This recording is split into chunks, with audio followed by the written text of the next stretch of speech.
mentality makes me glad I live in the hood. We've got other things to worry about besides this kind of thing. And for people to be bothering the police with stupid stuff like this, you know, it's just crazy because. Well, these are the honky problems for residents of Park City, Utah. Right. It's nice to actually have stupid stuff like this to worry about calling the police about instead of worrying about finding a dead body down the block, you know? Thanks for the call, Lee. Yeah, I live hear in you. different situations, yes. But that's a Democratic stronghold right there, Park City. All of course the it is. liberals It's rich. from California. And I know families from Chicago who moved there. And that's the part that of course we it have is. a problem with. You know. Of course it is.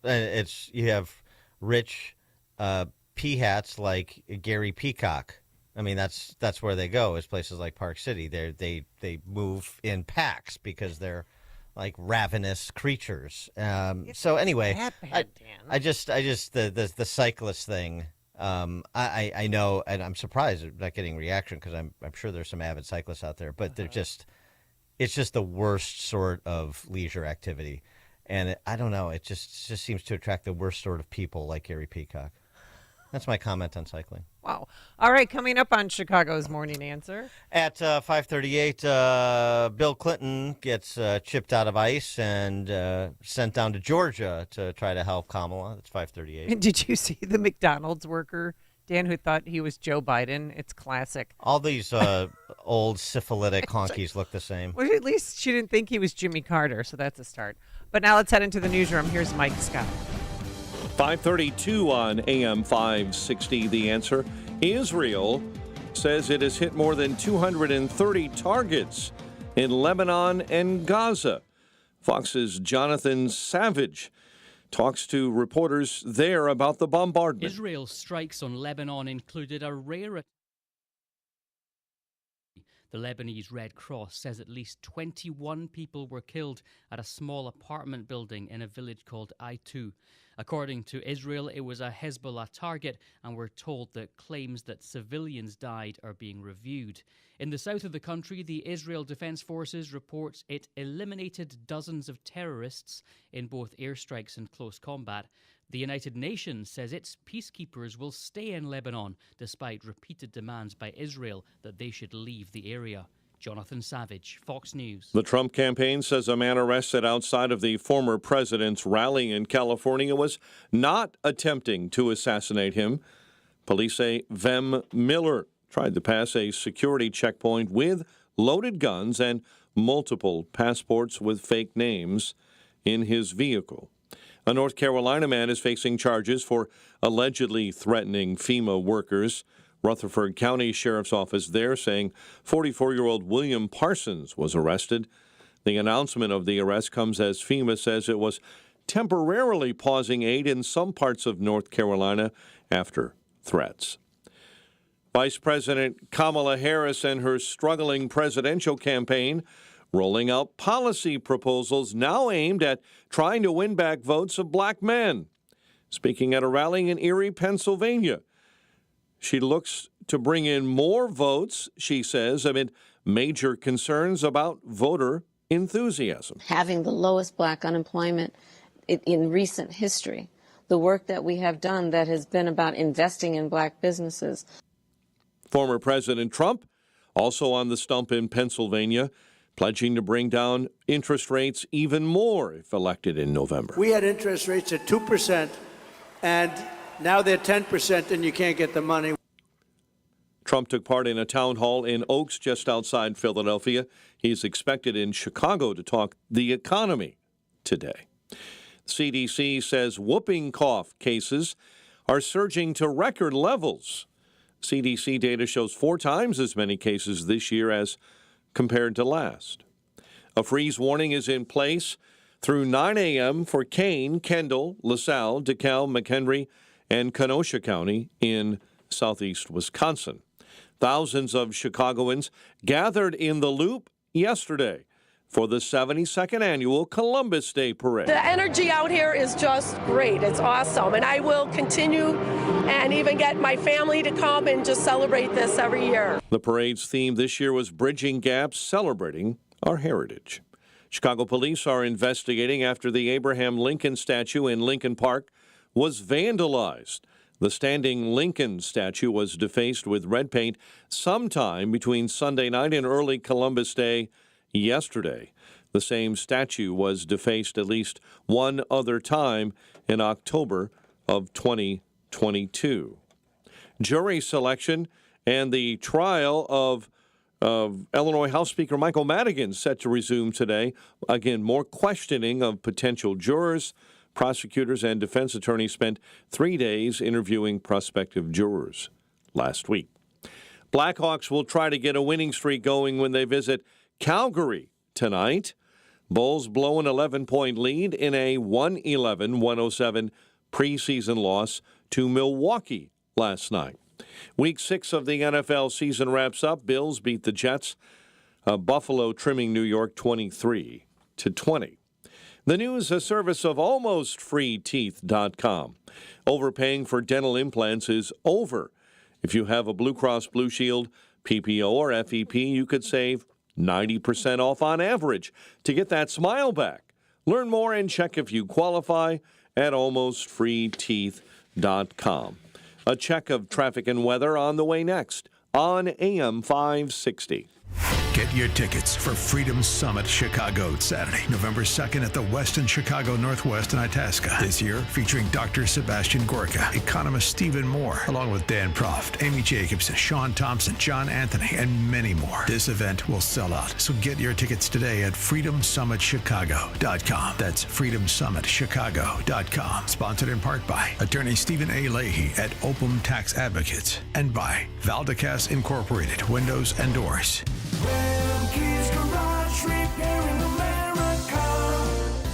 The weather is starting to turn to fall, and before you know it, the snow will be flying. Are your tires prepared for the rain and snow? Remke's Garage sells the most popular tire for this Chicago weather, the Toyo Celsius. Why Toyo, you ask? The Toyo Celsius tire has been uniquely engineered to help you specifically navigate Chicago's extreme weather and road conditions. Not only is the tire the most round, minimizing irregular wear, the asymmetric tread design is able to handle the crazy Chicago weather when it starts raining 1 minute, icy the next, and snowing within a few more minutes. Have peace of mind when going down the road that your tires are prepared for the conditions. So, why wait? Stop by Remke's Garage today and let their team inspect your tires and get you on the road with confidence. Visit us at remkesgarage.com. That's remkesgarage.com. REMKES, remkesgarage.com. Remke's Garage, repairing America. If you're living with dry age-related macular degeneration or dry AMD, you may be at risk for developing geographic atrophy or GA. GA can be unpredictable and progress rapidly, leading to irreversible vision loss. Now there's something you can do to slow it down and get it going slower. Izervay is proven to slow GA progression. Izervay gets GA going slower. Izervay or avacincaptad pagel is a prescription eye injection used to treat GA. Don't take it if you have an infection or active swelling in or around your eye. Izervay can cause eye infection, retinal detachment, or increased risk of wet AMD. Izervay may temporarily increase eye pressure. Your vision may be impaired after an eye injection or exam. Don't delay. Ask your doctor about Izervay today. Izervay gets GA going slower. Visit Izervay.com. That's IZERVAY.com. Need to hire quality candidates fast? You need Indeed. Our video interview tool makes it easy and effortless to meet with candidates. Visit Indeed.com/credit. 5:39, Team Hochberg Traffic Center time, a service of Trim Light Chicago. You've got to see it to believe it. Amazing, customizable, and permanent holiday and year-round accent lighting for the exterior of your home or business. It's not too late to book your holiday installation, but do it today. Trim Light Chicago. Inbound Edens, 19 Lake Cook Road to Montrose. Typical morning heavies as you travel inbound on the Kennedy. The outbound side slows up from the Circle to Randolph. Stevenson this morning, already on the brakes, Harlem to Kedzie. Accident on the Stevenson outbound on the right-hand shoulder now at Lamont Road. Chicago's Morning Answer continues next. Your official Chicagoland weather forecast Variable clouds and showers. In fact, quite a few showers passing through the area right now. High 51. A moonlit sky, chilly, could be a freeze. Low 38 overnight. Rain 42 at O'Hare, rain 44 at Midway, clouds and 40 in Aurora, 37 in Morris. Your next news update is at 6.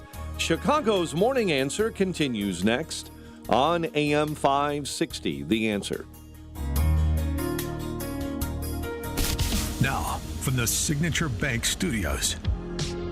Only the biggest stories, only the biggest guests, and only the biggest opinions. This is AM 560, The Answer.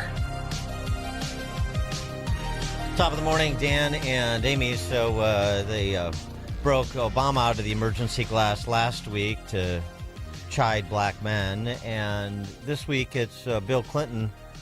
The devil went down to Georgia. He did. And, like Biden these days, he seems a bit confused as to who he is supposed to be campaigning for.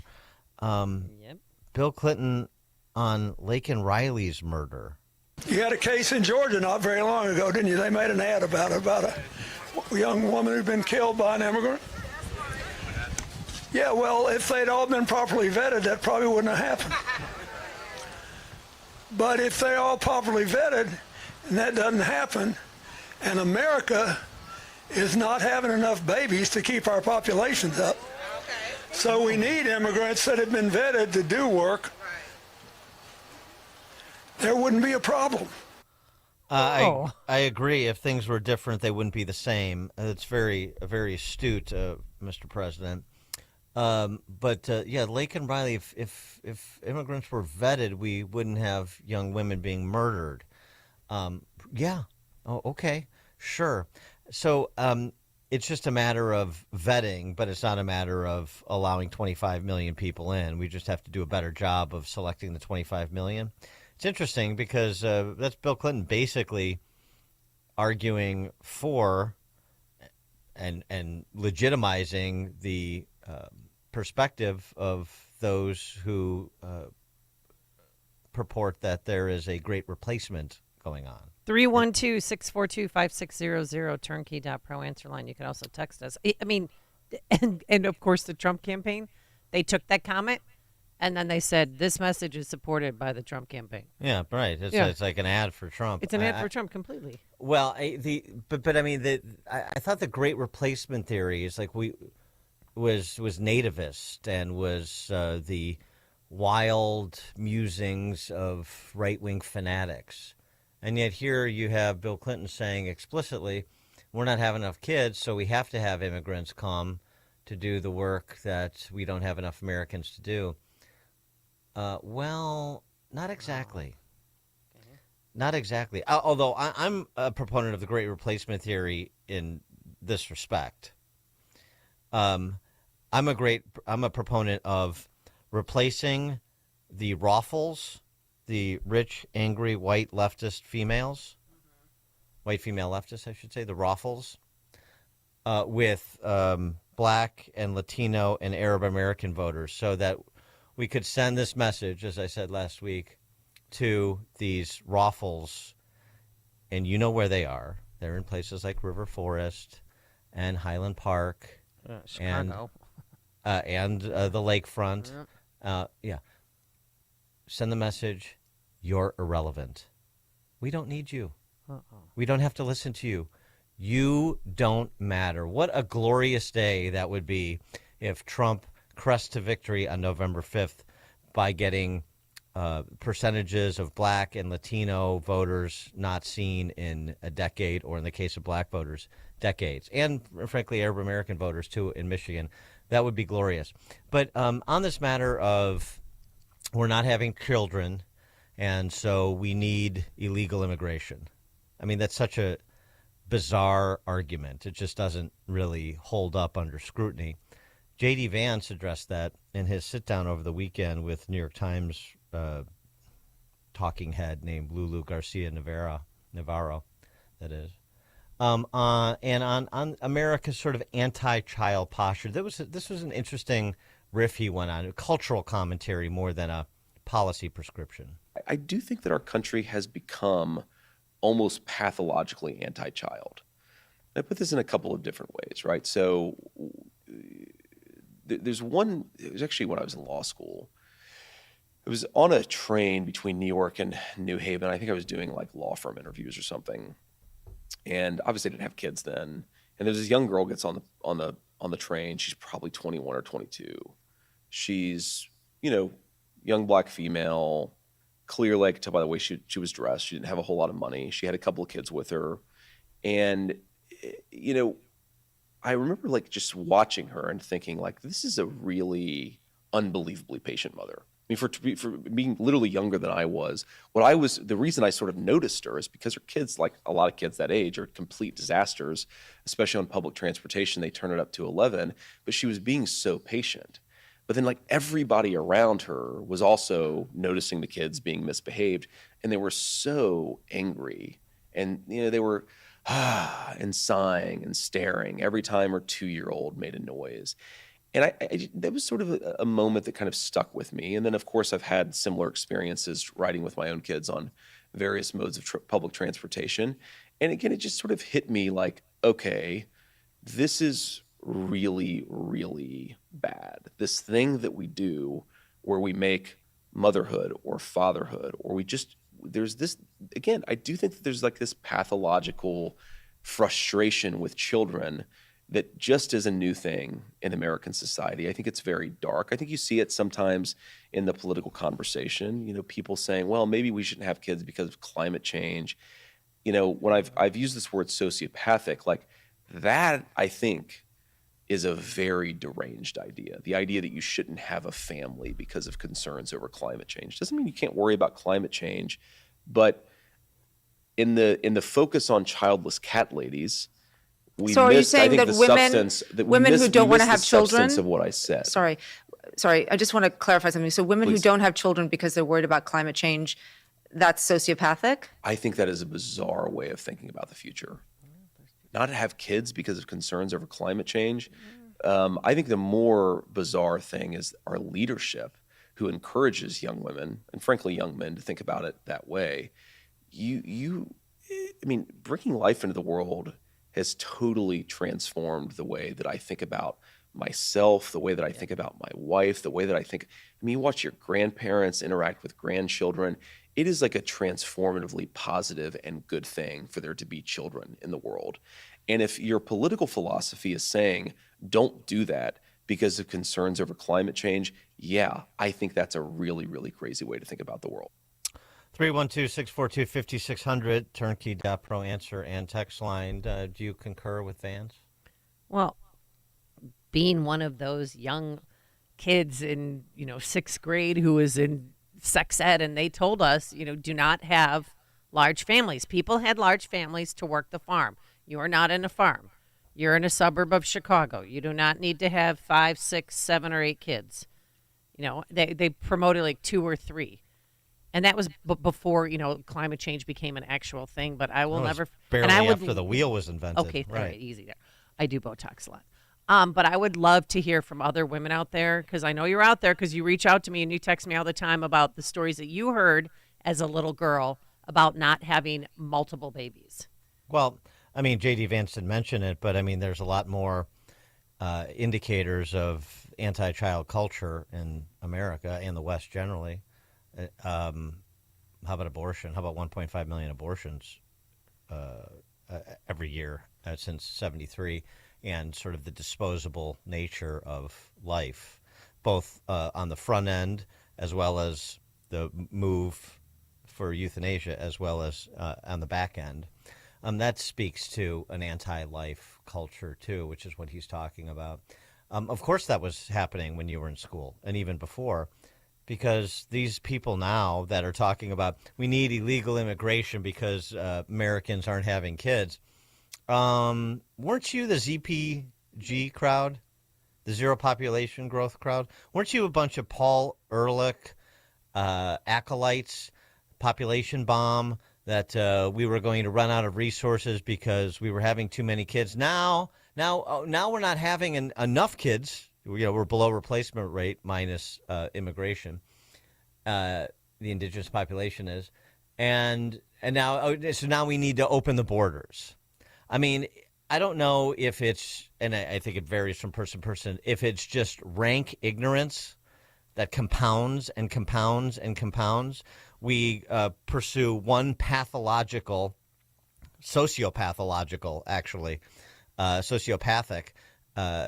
policy, and then we respond to the implications, the consequences of that policy with another sociopathic policy. That's sort of what Vance was getting at, and I agree with him. That's exactly what we're doing. Oh, and by the way, we need. Well, one, if we changed our posture in the culture towards kids, that's one issue. The other issue, as he talked about with the same New York Times reporter when the conversation turned to illegal immigration, is the people that are here now that are of working age who've dropped out, who Timothy Leary'd it, who dropped out of society, essentially. The reason that there is a housing crisis is that not enough houses have been built. And that we have 25 million people who shouldn't be here. Well, I mean, this is the thing. I think it's both. I know you do. I don't think that many people who look into this agree with you, but about a third of the construction workforce in this country is Hispanic. Of those, a large proportion are undocumented. So how do you propose to build all the housing necessary that we need in this country by removing all the people who are working in construction? Well, I think it's a fair question because we know that back in the 1960s when we had very low levels of illegal immigration, Americans didn't buy houses, didn't build houses. but of course they did. And I'm being sarcastic, of course, in service of a point, Lulu, the assumption that because a large number of home builders now are using undocumented labor, that's the only way to build homes. I think, again, the country is much bigger. The need is much bigger.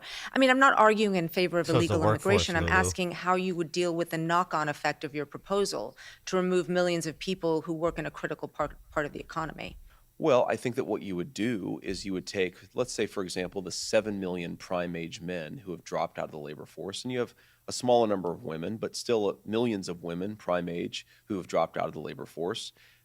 You absolutely could re-engage folks into the American labor market. This is, I think, to work in construction. Of course, you could.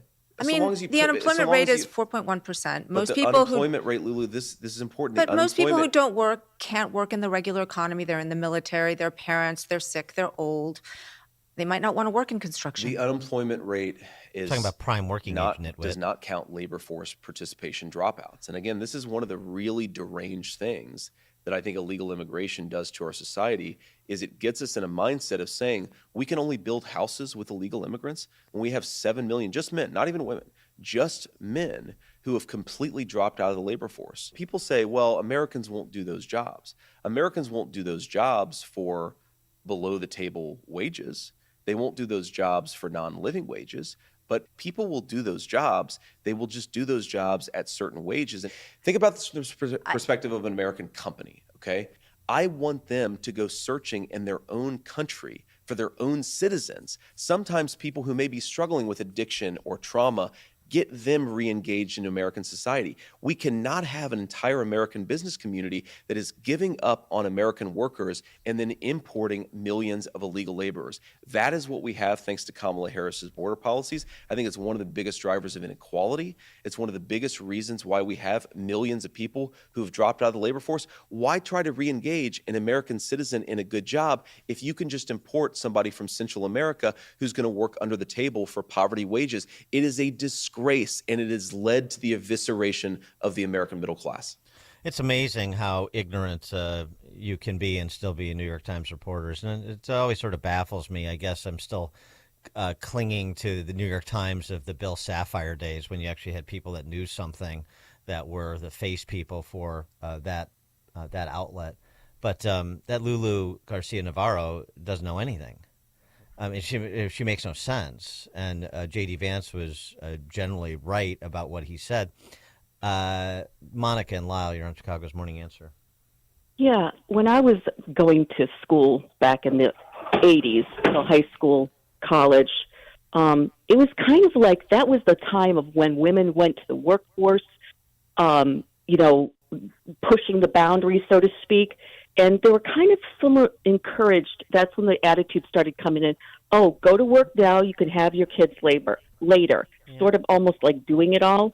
It was there, but it wasn't. It was just the start. But the one thing I noticed is as far as having kids go, my best friend, she has 8 kids. She's got her own business. She works from home, and they're doing fine. And I know that when I talk about my best friend and letting people know, people are shocked. It's like, how many kids could you have? Or there's this shock that beyond 2 kids, you can't have a life. Thanks for the call, Monica. And you can have a life, and you can have a career. Like, look at her neighbor who has 8 kids, and she's killing it out there. Good for her. Well, the other thing that that New York Times reporter highlights is, this whole Americans won't do those jobs argument. Because if you're a New York Times reporter, the job is to be a quote-unquote journalist or some other sort of soft skill job that you get with your liberal arts degree from Wellesley. And front page story in the Wall Street Journal yesterday, the new millionaire class in America, plumbers and HVAC guys. So they don't even conceive of these. Somebody's going to work in construction. A lot of people work in construction, make really good money. They do. This just in. And I don't just mean on the ownership side. I mean on the workforce side. But it's that attitude that if you're not college degreed and you're not working in financial services or media or some such thing like that, that you're not nobody would do those jobs. So, the micro dirty jobs. That attitude infects their understanding of the world and their ability to make cogent arguments for sensible public policy. Well, moms, too, are like, I want something better for my kids. Well, no, sometimes being in the trades, I mean, Amundsen, they had a guy come, he was a plumber. He owned a plumbing company. He makes more than $1 million a year. And that is good for some kids who don't want to go to college. Get into the trades, and you can make a lot of money. The whole, 7 million. I mean, just go back to that. 7 million people men of prime working age. We talked about this. We've talked about this for years, actually. Men dropping out of the workforce, this phony baloney low unemployment rate. That is a lot of shiftless men who aren't doing which is what they should be doing. They should be doing something. You have to have a job. You have to work at something to be a productive person, to live a fulfilled life. You have to do something. So it's more than just about sort of our economy and dollars and cents and pitting one person against the other. It's just what is the ideal of a life well lived? Well, work is a part of it. So that's a big problem that's under discussed, and I'm glad J.D. Vance brought it up. By the way, if you had control of the border, and there were particular industries where we don't have the requisite labor, in this country, then there are visa programs for that.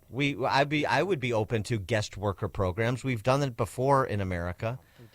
That's part of the conversation as well. But the idea that the response to housing shortages or shortages of employees for particular sectors is just to open the borders and see what happens is insane. I don't know if you've ever been to Black Hills, but there's a lot of people with H-1B visas there that are doing, and we had a tour guide, and I said, what is this? And he said, oh, no, these are jobs that we cannot get Americans to fill. So we give them HB1, and then we house them. Then they show me where they house them, and and goes, it's a great program. Then they're here, and then they leave, and other people come in. There's some corruption in the H-1B visa program, too. It's the biggest battleground state prize. I'm Dave Anthony, Fox News, and both former President Trump and Vice President Harris campaigned in Pennsylvania last night. We are the underdog. We are running like the underdog. Harris also played clips of Trump at her rally in Erie. He's talking about that he considers anyone who doesn't support him or who will not bend to his will an enemy of our country. Now, the former president at a town hall in Oaks near Philadelphia saying Harris is worse than President Biden. I didn't think I'd ever say this about anybody. She's actually, if you take a look at it, she's more dangerous than him, but he's actually smarter than her. I never thought I'd say that. Now, the vice president's rally included her detailing economic proposals to help black men. Fox's Brooke Singman reports. Recent polling data shows that black voters have been shifting away from the Democrat Party, including one of the latest Quinnipiac polls that shows Harris nearly 10 points behind where Biden was 4 years ago with black voters in Georgia. Early in-person voting starts today in that toss-up state 3 weeks before the election. Former President Trump will rally in Georgia tonight after going to Chicago. A new U.S. missile defense system may arrive in Israel as soon as today. U.S. troops will also go to help operate it. And 2 weeks after Iran's missile barrage, we have an update on Israel's vowed retaliation. No nuclear facilities, no oil facilities. Those are the guarantees supposedly given to the Biden administration as Israel weighs up a potential attack on Iran. According to the Washington Post, Israeli Prime Minister Benjamin Netanyahu has told the U.S. government he's willing to restrict strikes to military targets. That's Fox's Jonathan Savage. The power is back on for more people in Florida, though there are still about 180,000 outages days after Hurricane Milton's damage and flooding. The storm blamed for at least 22 deaths. America's listening to Fox News. 42 degrees at 6:02 on AM 560. The Answer. Good morning. I'm Mike Scott. A freeze warning is in place for a large section of our listening area through 9 a.m. Kane, Kendall, LaSalle, DeKalb, McHenry counties in Illinois and Kenosha County in Wisconsin. Thousands of Chicagoans gathered in the Loop yesterday for the city's 72nd annual Columbus Day Parade. The energy out here is just great. It's awesome. And I will continue and even get my family to come and just celebrate this every year. The celebration of Italian-American heritage featured floats, marching bands, and dancers descending on State Street. Chicago police are investigating after the Abraham Lincoln statue in Lincoln Park was vandalized. The standing Lincoln statue was defaced with red paint sometime between late Sunday night and early Columbus Day morning. A teen driver cited with DUI following a deadly crash in front of Chicago Police headquarters on the near South Side. Authorities say an 18-year-old was driving yesterday when he failed to stop at a red light and slammed into another vehicle in the 3500 block of South Michigan Avenue. The jury for Richard Allen's double murder trial in Delphi, Indiana, is nearly set after just 1 day of deliberations. 14 were selected yesterday. Allen is charged with killing 13-year-old Abby Williams and 14-year-old Libby German in February of 2017. A bitter dispute between automakers Stellantis, Dodge, and Chrysler and union auto workers continues, with the plant in Belvidere now becoming ground zero. Stellantis agreed to invest nearly $5 billion in the area, but the company has paused those plans. U.S. Senator Dick Durbin is calling on Stellantis to reopen the Belvidere plant. In February, they laid off 1,350 workers who were blindsided at the time by that announcement. This was devastating, not just to the families and the workers, but to the community. UAW has filed grievances and even floated the idea of a nationwide strike. UAW President Shawn Fain was in Belvidere. And I want to be very clear on this point. Our goal is not the strike. Our goal is to bring jobs and products back to Belvidere that belong here. Stellantis has announced it is rejecting a union proposal to pay workers their salaries when factories were idle, a practice the company said led to bankruptcy filings by two of the big three automakers. Blackhawks will try to get a winning streak going when they visit Calgary tonight.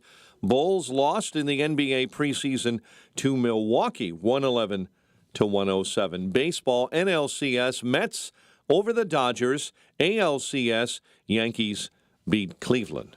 The news, a service of Del Bacchio Marchetti Group of Ad Properties, Christie's International Real Estate, experts in the northwest suburbs and Chicago. With over $800 million in sales, you'll get the most value for your home. Call 708-828-0000. And a check of traffic and weather on the way next on AM 560. This radio station is always on, but sometimes you need more content that you can take with you anywhere. That's why we invented the SalemPodcastNetwork.com. You'll find all the great hosts on this radio station, plus a few more, like Charlie Kirk, Dinesh D'Souza, Trish Regan, Jenna Ellis, and Dennis and Julie. There's literally no end to what we can teach you. It's like radio on demand, and just like radio, it's always on. Go find out what you're missing. Download the app, SalemPodcastNetwork.com. After decades of treasured experiences and cherished moments, you want to feel the best that you can. Whether it's cheering on your grandchildren at their baseball games, planting new flowers in your yard, or simply spending quality time with loved ones. Take Balance of Nature's fruits and veggie supplements along with you. Made from whole fruits and vegetable ingredients, they are free from added fillers or preservatives. Embrace life's adventures with confidence, knowing you're getting more variety of fruit and vegetable ingredients every step of the way. Start your journey with Balance of Nature. Call 1-800-246-8751 or go to balanceofnature.com to get 35% off your first order as a preferred customer with free shipping and our money-back guarantee. That's 1-800-246-8751. Go to balanceofnature.com or call 1-800-246-8751 and get this special offer by using discount code CHICAGO. Go with your gut. Your dog's immune system is based in the gut. A diet lacking in nutrients can cause itching, scratching, and a weak immune system. However, there is a solution. DINOVITE, Dinovite. It took a grand total of 2 weeks. The dog stopped itching, the hair stopped falling out. Try Dinovite for free. Just pay shipping and handling. Learn more at dinovite.com/radio. Happier, healthier with every bite. Over 1 million pets helped with Dinovite. The Tunnel to Towers Foundation welcomed U.S. Army Specialist Brent Menard into a new mortgage-free smart home in Florida. Now, while on a road clearance mission in Afghanistan, Brent's vehicle was blown up by an improvised explosive device. Brett became a T4 paraplegic. Tunnel to Towers built him a specially adapted smart home that allows severely injured heroes like Brett to live more independently. We hope you'll donate $11 a month so this great work can continue. Just go to their website, the letter T, the number 2, the letter T.org. Are you turning 65 and thinking about Medicare? Or are you over 65 and haven't enrolled yet because you still have coverage at work? Either way, Medicare done correctly will be the best health insurance you will ever have. Imagine having an annual deductible of only $240. There are only two good things about aging, wisdom and Medicare. But to navigate the Medicare maze properly, you need a mentor. Best part? My guidance cost you nothing. Call me. I can help. If you're tired of calling a bureaucrat at an 800 number to help you navigate Medicare, then you need a local expert on your side, your own health insurance mentor.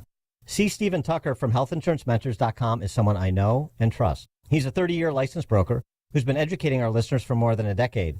Steve, how can our listeners get in touch with you? Thanks, Dan. They can visit healthinsurancementors.com or call me directly at 630-674-1551. That's 630-674-1551.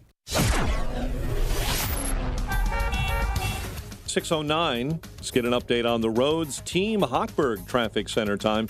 A service of Valdecas Windows for the discerning homeowner looking for high-quality, professional-level window replacement service. Contact Valdecas Windows, your award-winning Platinum Elite Pella certified contractor.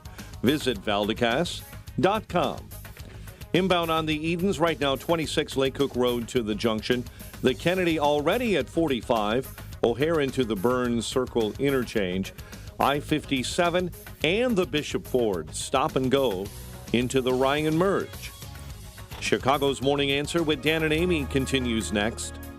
AM 560 Weather Center forecast with Steve Williams. Today, times of clouds and sun, breezy showers. Could be a rumble of thunder today, high 51. It'll be clear and chilly tonight, some frosty spots, low 38. And then sunny and a warmer day tomorrow, the high at 58. I'm Steve Williams on AM 560, The Answer. 42 and rain at O'Hare, 44 and rain at Midway.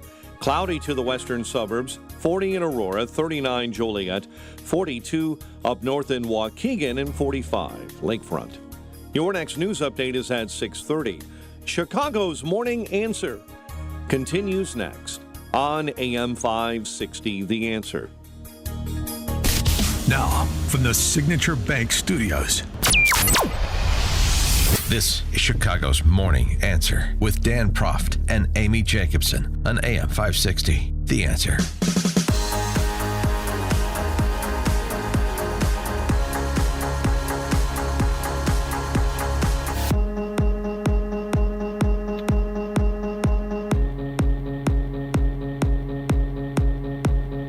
Top of the morning, Dan and Amy. Another problem that Kamala Harris has, problem group. It's not just black men. And actually, black people in general. Oh, yeah. She also has a problem with Catholics. We'll get to that in a second, but this was interesting. Yesterday, Harry Enton on CNN, he's like the poll analyst guy on CNN, he went through the numbers, Kamala versus Hillary versus Obama when it comes to support from traditionally a base constituency of the Democrat Party, and it still is, but that base is eroding.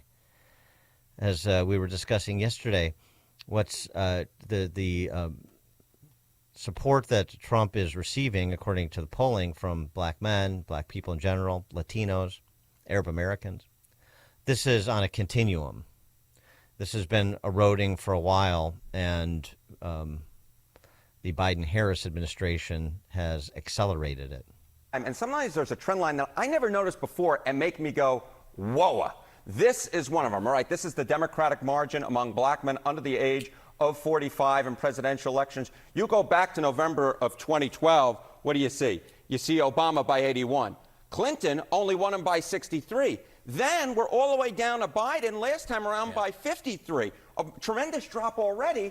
And then you take a look at the average of the most recent polls, and Kamala Harris is up by only 41 points. That is about half the margin that Obama won them by back in November of 2012. And this, I think, is, when Barack Obama goes in last week when he was in Pittsburgh, Pennsylvania, essentially talking to young black men, he made it seem like it was a Kamala Harris specific problem.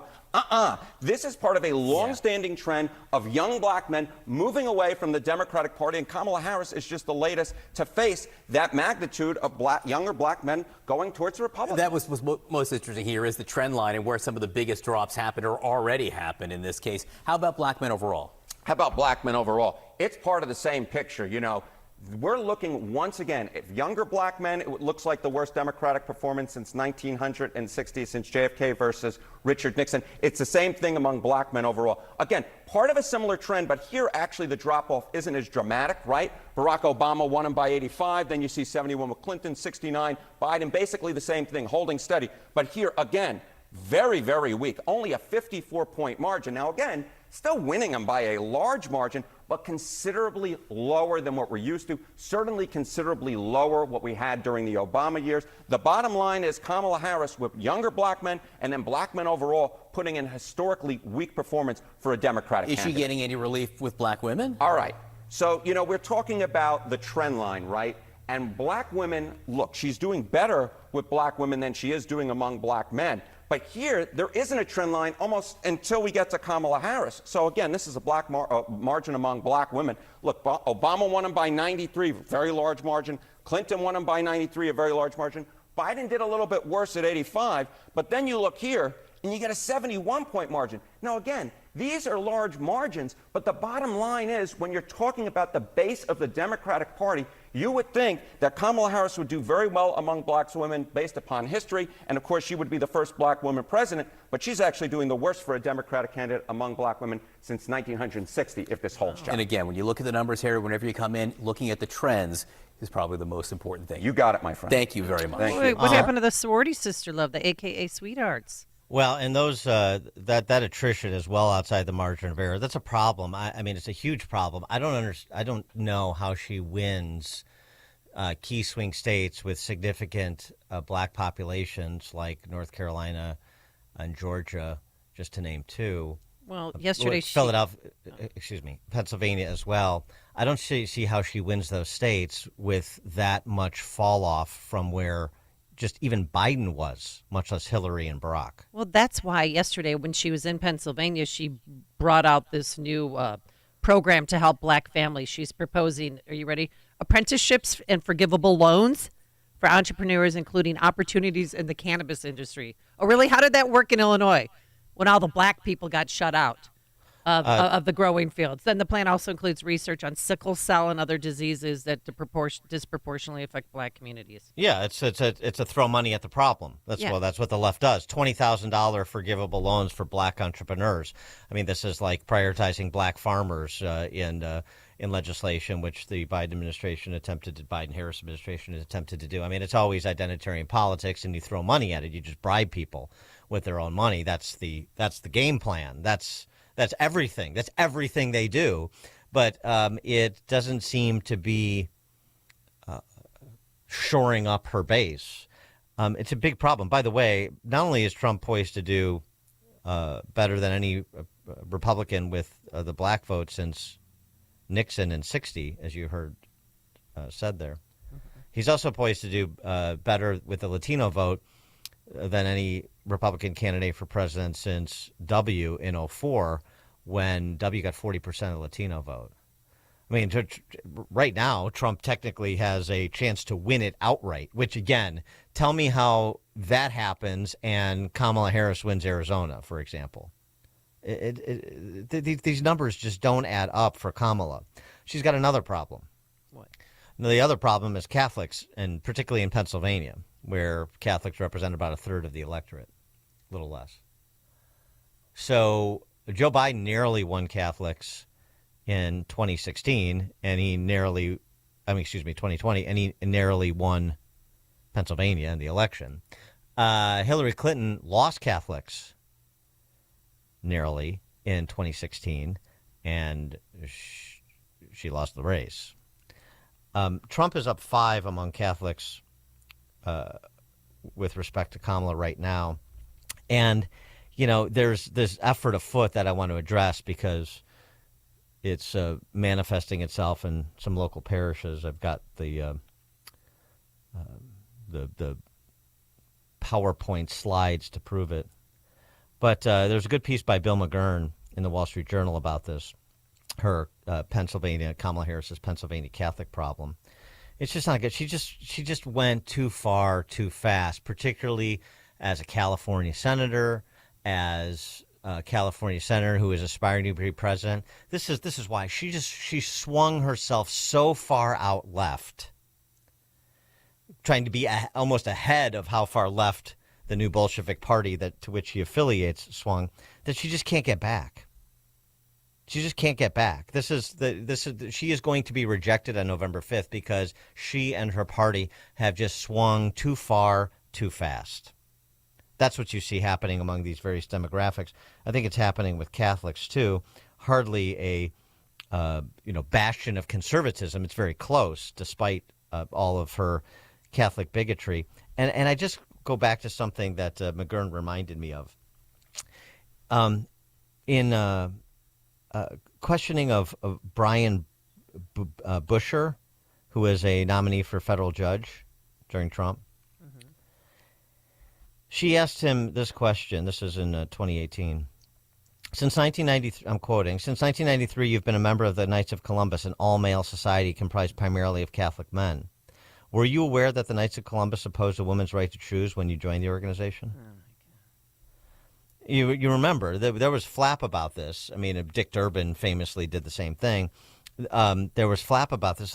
So this Knights of Columbus founded in response to Catholic bigotry more than a century ago. And now it's a litmus test to sit on the federal bench, your membership in a philanthropic civic organization like Knights of Columbus. Mazie Hirano from Hawaii, do you intend to end your membership with this organization to avoid any appearance of bias? That was the attitude of these way left, and of course Kamala, rated the most leftist senator in the Senate during her time. This was the attitude towards a Catholic nominee for federal judgeship. And I think that people are out there, like Catholic Vote, reminding Catholics about this at present.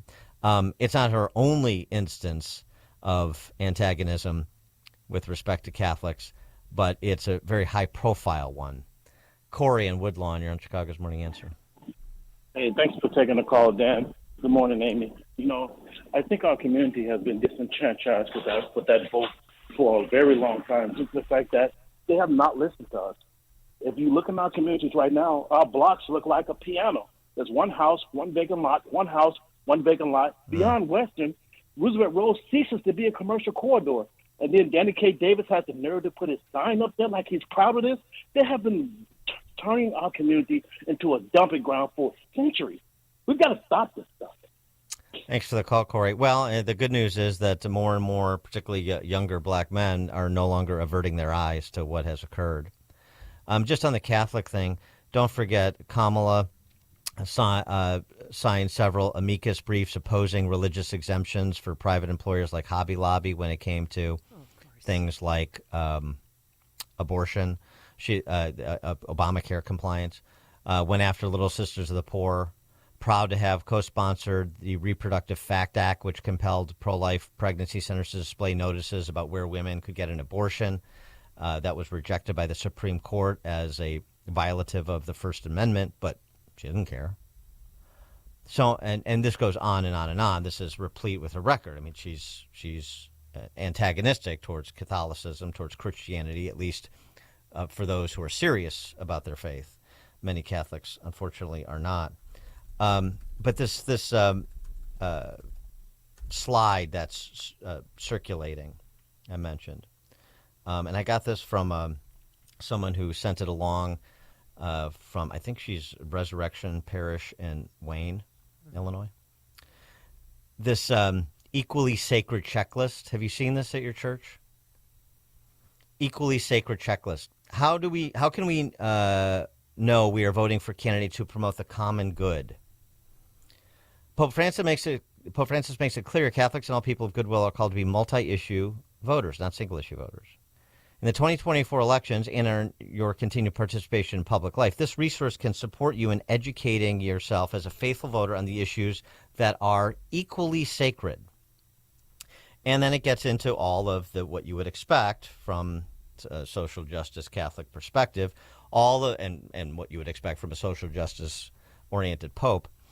All of these issues that are about imposing responsibilities on other people for the provision of something, or that are, frankly, stand in opposition to the Catechism. Freedom to be healthy. Will you vote for candidates who will protect and expand affordable health care for all and end the injustice of medical debt? Will you vote for, this is under freedom to be healthy, will you vote for candidates who support policies to reduce the cost of prescription medicine so patients can afford life-saving care? And you say, well, sure, I'm happy to, I want to see prices reduced. The way you reduce prices is competition. But the orientation here is government comes in and imposes, right? That's the orientation of all of this social justice Catholic silliness, is the government comes in and imposes. Freedom to live on a healthy planet. This is, again, equally sacred. Equally sacred with, for example, life, we're supposed to believe. Will you vote for candidates who will address the climate crisis and invest in a rapid, just transition to renewable energy? What? Will you end policies that benefit fossil fuel corporations, such as tax subsidies and approval of pipelines? You're equally sacred. Reject new pipelines, protect human life. That's what we're supposed to believe from this. I don't like the equally sacred checklist. Freedom from harm. Are you getting this in your church? Freedom from harm. Will you vote for candidates who support common sense gun control, including banning the use of AR-15s and other weapons of war so our children and communities can live safely? I'm sorry. Can you give me a scriptural reference for that?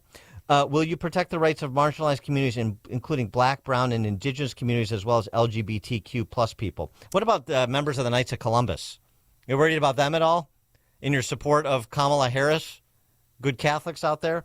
Well, a lot of people are. That's why it's not going well for Kamala, and it's not going well for her in Pennsylvania in particular, a state that she has to win in order to win. The underlying issue here is the bastardization of what is known as the consistent ethic of life. Our friend of the show, Mary Fiorito from the Ethics and Public Policy Center, had a good piece on this several years ago. This dates back to Cardinal Bernardine, who, by the way, she worked for. A piece that she wrote for the National Catholic Register, Consistent Ethic of Life Gets Misused. Bernardine, just so, since it's Chicago-based, what his actual views were with this whole sort of equally sacred business. He told the Register in 1988 interview, I know that some people on the left, if I may use the label, have used the consistent ethic to give the impression that the abortion issue is not all that important anymore. That you should be against abortion in a general way, but there are more important issues, so don't hold anybody's feet to the fire just on abortion. That's a misuse of the consistent ethic, and I deplore it. That's a misuse of the consistent ethic, and I deplore it. No, pipelines or banning certain sport rifles is not important, is as important as protecting human life. The misuse does not invalidate the argument. When he came to voting for pro-abortion candidates, Bernardine said, quote, I don't see how you can subscribe to the consistent ethic and then vote for someone who feels that abortion is a basic right of the individual. The consequence of that position would be an absence of legal protection for the unborn. And Fiorito, who she didn't write this piece, but she's quoted in this, she speaks in this piece. She addresses this because this was an issue in 2020 with Biden and Catholic voters, and his wearing his Catholicism on his sleeve, even though he's not particularly rigorous about it. She said politicians misuse what Bernardine said, even though you have his words in black and white. We're seeing that tendency to misuse times 10 right now. This is back in 2020, because there are different moral and ethical issues on which the two candidates and the two parties have pretty starkly opposing views. Fiorito said, if we as Catholics had been firmer about holding people's feet to the fire on abortion, the Democratic Party would not have gone as far left as it did. There are issues, she goes on to explain, and this is right from the Catechism. There are issues that are non-negotiables and intrinsic evils. And then there are things that are matters of prudential judgment. And so there are good Catholic economists on both sides of the minimum wage. That's one issue where there is where that is a prudential judgment, and people of goodwill can disagree on those things. People of goodwill cannot, however, disagree on the morality of killing an unborn child. You can't even get to those questions unless we're dealing with people who are alive, so that's why it is the fundamental preeminent issue. I just want to draw people's attention to this. One, because the Catholic vote is important, and not just in Pennsylvania. Two, because if you're seeing this left-wing propaganda dressed up as Catholic direction in your parish, then you should pick it up and take it to your pastor and challenge him on this. Get this garbage out of the church. You don't want politics in the church? Fine. This is politics in the church, that equally sacred checklist I was just reading from. Mike, Southside, you're on Chicago's Morning Answer. Good morning, Dan and Amy. I think, so my moral compass is going to lead me one direction in the polls, and that's fine. But if the Catholics in general just forget all policy, all the different types of, whether it be abortion or whatever policy the Pope's talking about, if we just look at the fact that the Democrat Party hates and mocks us on a regular basis, take Gretchen Whitmer making fun of communion, or however they like to hate and mock us, that should be the sole driver of the way the Catholic Church and the people of the church vote, because they hate us, period, and they show us every day. And she's a mouthpiece of the Democrat Party. So that's my line in the sand. Well, thanks for the call, Mike. And thank God Catholic Vote went out in front of the governor's mansion and protested. And they had a great showing, and she came out and apologized. But you know what? She showed who she really was. So I don't care about her apology. But what she did was sacrilegious. It was disgusting. Dan and Amy, Chicago's Morning Answer. There's only one radio show in Chicago talking about today's biggest stories and telling you what they really mean. That show is this one, Chicago's Morning Answer on AM 560, The Answer. Do you just grin and bear it or bite the bullet when it comes to everyday pain? Don't. Try Relief Factor, a drug-free daily supplement that helps your body fight pain naturally. Relief Factor doesn't just mask pain, it helps reduce or even eliminate it. It's 100% drug-free, it's developed by doctors. In 3 weeks or less, you'll know whether it works for you like it works for me. Try Relief Factor for yourself. Go to relieffactor.com or call 1-800-4RELIEF and save on your first order. That's 1-800-4-RELIEF. The Pope is dead. From Focus Features comes the electrifying new film, Conclave. We're about to choose the most famous man in the world.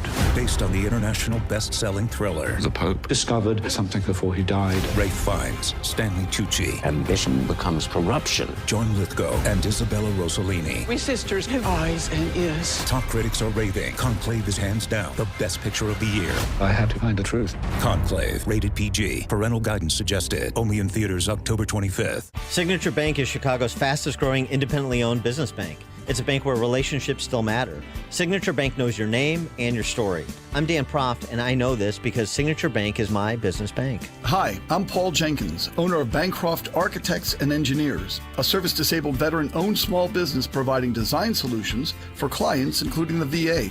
When looking for a trusted banking partner, Bancroft was lucky to find that partner in Signature Bank in 2015. With Signature, personal service goes beyond a login and a PIN number. My staff and I have the comfort of knowing that we're dealing with real people who know our business and care about us as individuals. Signature helped finance our new state-of-the-art facility, and Bancroft looks forward to further expanding business opportunities for disabled veterans and historically disadvantaged communities. Signature Bank is looking for their next success story. To learn more about turning your business vision into reality, visit signaturebank.bank. Signature Bank, helping local businesses succeed. Member FDIC, Equal Housing Lender. AM 560, The Answer. All right, coming up on Chicago's Morning Answer. 7:37, we'll talk to Indiana Senator, soon-to-be Indiana Governor Mike Braun, 7:37. And later, those Trump rally shooting survivors speak out, and they have a message for Secret Service. I had no idea about the extent of their injuries. It's really a story, and they spoke exclusively to Tom Yamas from NBC News. But now let's head into the newsroom. Here's Mike Scott. 6:32 on AM 560, The Answer. If it's Tuesday, must be time for more presidential candidate interviews. Former President Donald Trump taking part today here in Chicago in a Bloomberg News interview. It's also co-hosted by the Economic Club of Chicago. Vice President Harris will be on the radio with Charlemagne the God today. Yesterday, Harris took her struggling campaign to Pennsylvania. Talked about what she's done, she says, for the black community. Having the lowest black unemployment in recent history, the work that we have done that has been about investing in black businesses. Former President Trump held a town hall in the Philadelphia suburb of Oaks on Monday, talking energy plan. Former President Donald Trump holding a town hall alongside Oaks, Pennsylvania. Trump taking the opportunity to lay out his energy agenda. We have more liquid gold under our feet than Saudi Arabia, than Russia, than any other country. I'm going to bring down your energy costs 50% in the first year. 50%. However, less than an hour into the event, the town hall was interrupted when two separate members of the crowd had medical emergencies, forcing Trump to cut the night short. The Trump campaign says both of the individuals fainted, but are doing okay now. Trump is scheduled to campaign down in Georgia later today. Brooke Singman, Fox News.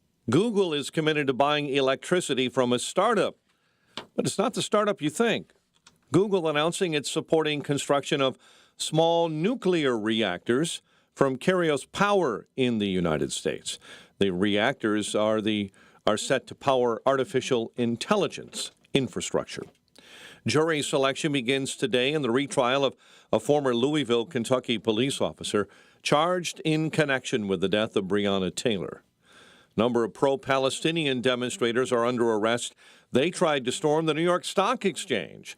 Footage shows them in red shirts with the words "Stop Arming Israel" and chaining themselves to doors. Chicago police are investigating after the Abraham Lincoln statue in Lincoln Park was vandalized. The standing Lincoln statue had several messages written on it, including Lincoln, the executioner. A man is charged with murder in a deadly stabbing in Elgin. Police say officers located a man with stab wounds Saturday in the 1000 block of Cedar Avenue. An autopsy is scheduled for the victim later today. A teen is dead following a shooting on the west side. The 19-year-old was hit by gunfire last night in the 100 block of North Menard. The Blackhawks take on Calgary tonight. Bulls blew an 11-point lead in a 111-107 preseason loss to Milwaukee. Meantime, Lonzo Ball is expected to play in his first NBA game since January of 2022 when Chicago hosts Minnesota tomorrow night. The news service of AlmostFreeTeeth.com. Overpaying for dental implants is over. If you have a Blue Cross Blue Shield, PPO, or FEP, you could save 90% off on average to get that smile back. Learn more and check if you qualify at AlmostFreeTeeth.com. A check of traffic and weather on the way next on AM 560. Get your tickets for Freedom Summit Chicago Saturday, November 2nd at the Westin Chicago Northwest in Itasca. This year featuring Dr. Sebastian Gorka, economist Stephen Moore, along with Dan Proft, Amy Jacobson, Sean Thompson, John Anthony, and many more. This event will sell out, so get your tickets today at freedomsummitchicago.com. That's freedomsummitchicago.com. Sponsored in part by the Del Bacchio Marchetti Group of At Properties, Christie's International Real Estate, the Illinois Family Institute, and by Aid for Women. Balance of Nature supplements, changing the world one life at a time. 77 years old. I have a tax office. I still do taxes every year. My clients are amazed. I feel so much younger. I love it. I love the product. I tell everybody about it. I feel better. I'm just doing really good. Oh my goodness. I don't want to live without it. I am very happy and pleased. My mom went on this Balance of Nature probably 15 years ago.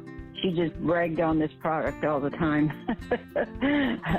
Call 1-800-246-8751 or go to balanceofnature.com and sign up as a new preferred customer. And for a limited time, get 35% off your first order with free shipping and our money-back guarantee. Go to balanceofnature.com and get this special offer by using discount code Chicago. Attention, anyone with high blood pressure. If you want to seriously control your blood pressure and not be a walking time bomb, order 120 Life today. 120 Life is an amazing blend of superfruit juices that can actually help lower your blood pressure. It's been endorsed by thousands of health professionals and doesn't have the side effects of medication. With ingredients that have shown to naturally help control blood pressure, 120 Life could be the natural game changer in your life. Try it for yourself, risk-free, with a 2-week trial pack. Go to 120life.com and use coupon code 560 to save 15% and get free shipping. 120 Life is so sure it can noticeably lower your blood pressure in just 2 weeks, they'll give you your money back if you're not satisfied. Order the 8-ounce drink or powdered mix. From pomegranates to cranberries, it's the delicious way to lower blood pressure. Go to 120life.com now. Use coupon code 560 to save 15% and get free shipping.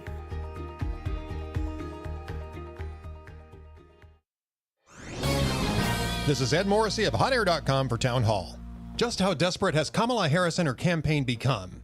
With polling numbers beginning to slide and betting markets growing bullish on Donald Trump, the Democrat anointee tried to conduct a media blitz this month. That backfired, however, as 60 Minutes cooked an answer on one question in stealth edits, and Harris could not summon a coherent presentation on others. With only 3 weeks to go, Harris and her team have now chosen to do an interview on Fox News. Ostensibly, this intends to show Harris as courageous. Instead, it looks desperate. Harris has barely done friendly media to date, and when she does, she still fumbles the ball. She managed to give the Trump campaign an ad on The View by claiming she wouldn't have done anything different than the deeply unpopular Joe Biden, while insisting that she's the candidate of change. If Harris bungles the Bayer interview as badly as she has her other media engagements, expect Democrats to use Fox News as an excuse. I'm Ed Morrissey.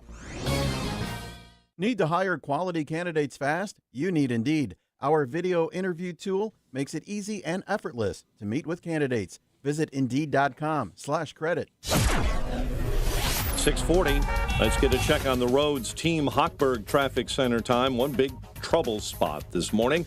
Tri-State southbound, you've got an accident on the southbound off-ramp to the eastbound Reagan I-88. Also on the Tri-State, you've got an accident between the Reagan I-88 and 31st. That accident has a right lane blocked. Traffic is the service of Allstate. Just know you could save money on car insurance by checking Allstate first.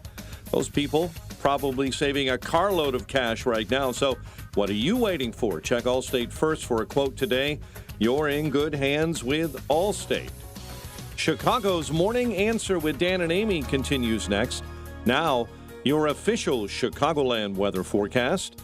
Variable clouds and showers, high 51 today. A moonlit sky, chilly, could be a freeze, low 38 overnight. 42 at O'Hare, 44 at Midway, 38 Kankakee, 45 Lakefront. Your next news update at 7. Chicago's Morning Answer continues next on AM 560, The Answer. Now, from the Signature Bank Studios. If you're looking for the latest news, insight into what it means, and the sharpest opinion, there's only one station in Chicago where you can turn, and it's this one. We're AM 560, The Answer.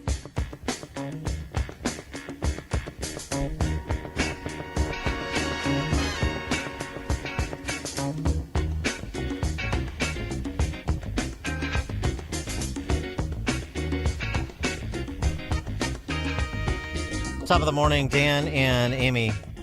Boy, this is rich. Kamala at an event in Pennsylvania. This is rich. But the enemy within our country, Pennsylvania. He's talking about that he considers anyone who doesn't support him or who will not bend to his will an enemy of our country.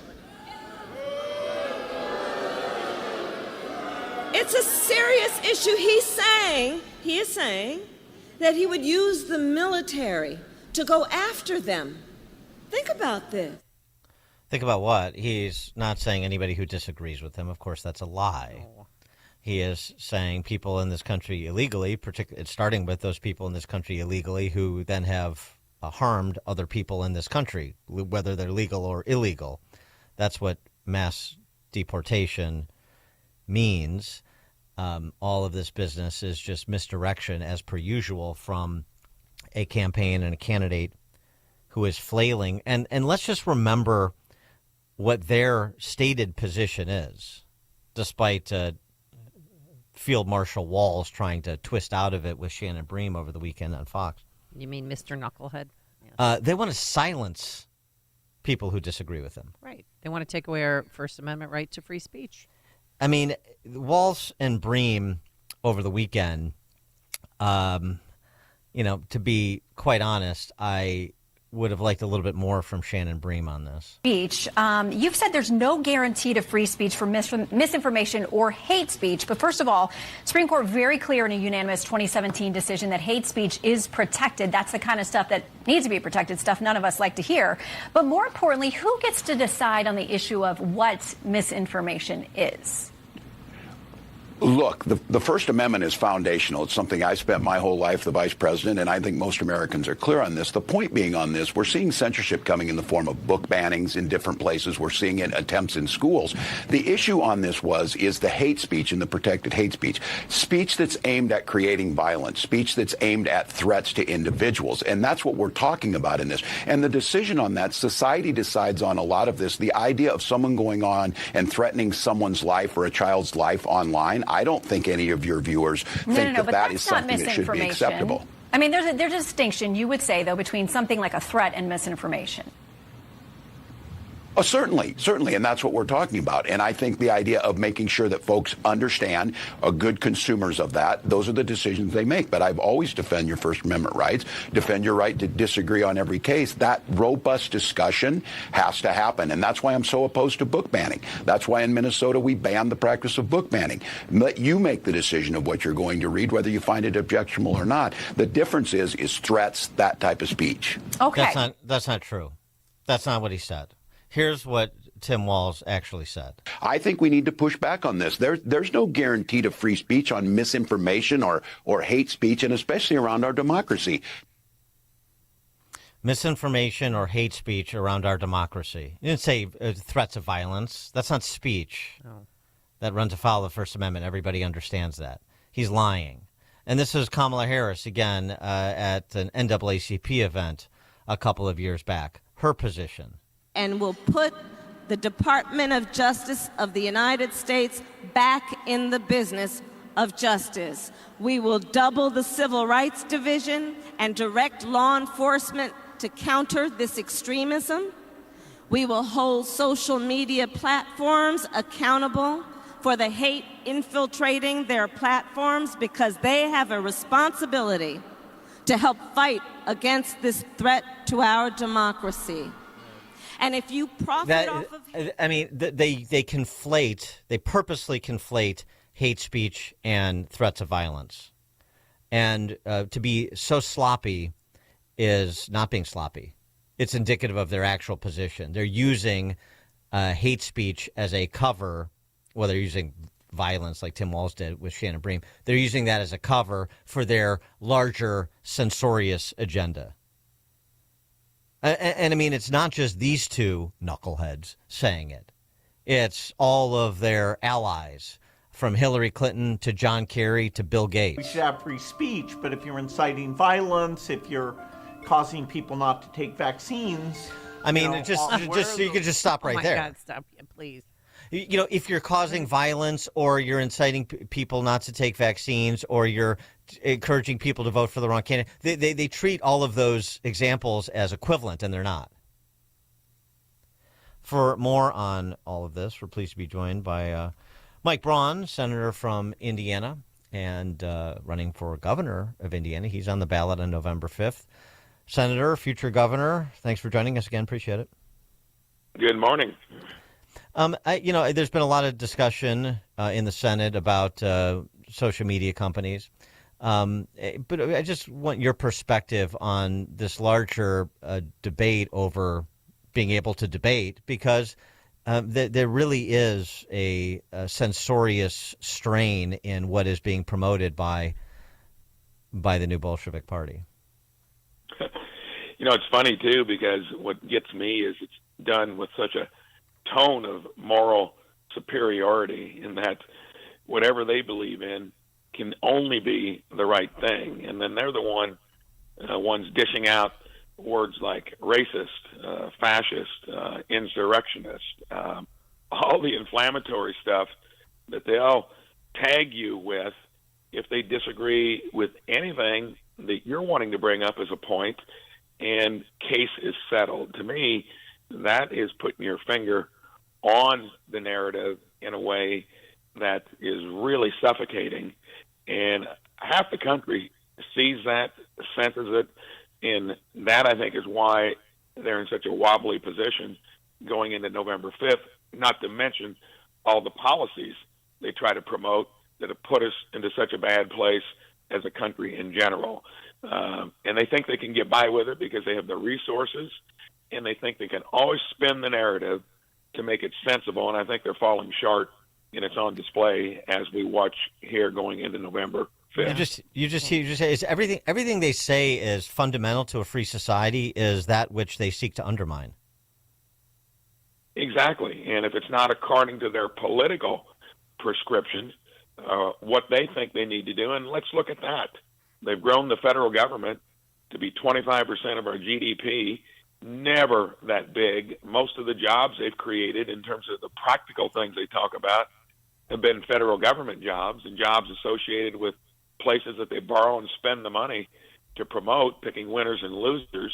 I mean, there's so many things with the open border, the economy, that people, I feel, but when it comes to how they more than subtly try to control the narrative, breaching all the fundamental freedoms we have, and do it from that perch of moral superiority, that gets me, and it's, I think, really going to be litigated in terms of who should be running this country over the next 4 years. Yeah, for me, it's just sheer arrogance, the way that they act and all their policies. But Hey, I wanted to ask you, is the October surprise, do you think, the polling? I mean, Kamala Harris's previous 5-point lead is evaporating. And if you look at Minnesota, so before Kamala Harris put Walz on the ticket, she had a 10-point lead. She put him on the ticket, then it dropped to a 5, and now it's at a 4-point lead. Didn't know that particular poll, but if that's Minnesotans, which would be a safe blue state, probably know what their governor is like. And he'd be one of the most liberal out there among governors, and that means that his real policies haven't been resonating as well. And I think you've seen they levitated after they got rid of Biden. There's no doubt about it. I think they rose 5 to 7% into their full potential in down ballot races and in the swing states especially. Now that's dissipating because we're getting a good look at Kamala and her knucklehead partner, because can those two actually be running the free world? Do you have any confidence that that's going to work? And, of course, they try to malign Trump. Look at his record pre-COVID. I think folks are really calculating it that simply, and we're seeing what she's about. When I served with her 2 years in the Senate, the first year when she wasn't running, no one remembers what she did as a senator. I was legislatively involved as a freshman Senate office then. I don't ever recall her being out there on any significant discussion on policy, and that's showing now that she's on full display. Yeah, she was just trying to be the lead antagonist in moments like the Kavanaugh confirmation hearing to get her bona fides to run for president. I mean, that was her whole play, and here we are. I wanted, since we last spoke with you, Logansport, Indiana has come to our attention, like Springfield, Ohio, and Charleroi, Pennsylvania, and Whitewater, Wisconsin, and so many other small communities, as a community that is currently being beset by I don't know, a combination of people here illegally and perhaps people here legally, but under TPS, but perhaps dubiously. What do you know about what's going on in Logansport, and what would you do about that situation as governor? Well, these are all places, too, where it's been legal immigration, which for Biden and Harris, that would mean making exceptions for countries like Haiti, like Venezuela, right, like Cuba and other places. And then Logansport is a community somewhere around 15,000 people in a county that would maybe be double that or so. And imagine having even 500 immigrants coming in, swamping your local resources. So those are things that even when it comes to the legal side of immigration, which many would think that needs to be orderly based upon a completely secure border, not making exceptions so you can talk about legal immigration, or not all of a sudden enforcing the border when Harris was a czar that had never visited the border and you had all the illegal crossings. These are just some of the repercussions of a chaotic border that was in great shape pre-Biden Harris, and now we got all the consequences from it, including Logansports and Springfields across the country. And that's going to play out over a long period of time. As governor, you'd have to push back on that. Do not drop people into your state if you're not going to help resource it, or if it's got a poor foundation in the first place. And that's what we're up against in places across the country. Well, the other thing with it, I mean, are you oriented to, sort of mimic Greg Abbott? Because I've got a list of wealthy suburbs around Chicagoland I could give you if you want to send people who are in this country illegally being invited into this country, or, like I said, under sort of dubious circumstances with temporary protected status that isn't temporary. I mean, that sort of thing, it seems to me, needs to be addressed straight away. I don't know why we can't go back to the way that it used to be with, first of all, legal. Secondly, part of that legal process is making sure that you have a family or an associate that will vouch for you, that has the resources to put you up, so that if you're going to be here legally, then you have some sort of backstop while you assimilate and get integrated into a particular community. All of that is sensible. Everything they wanted to do, let's be clear about it, whether it's TPS as a technicality that is maybe barely legal, but it isn't practically. That's going to all be litigated, and they're going to lose on that argument because there is no place that can stand that kind of influx.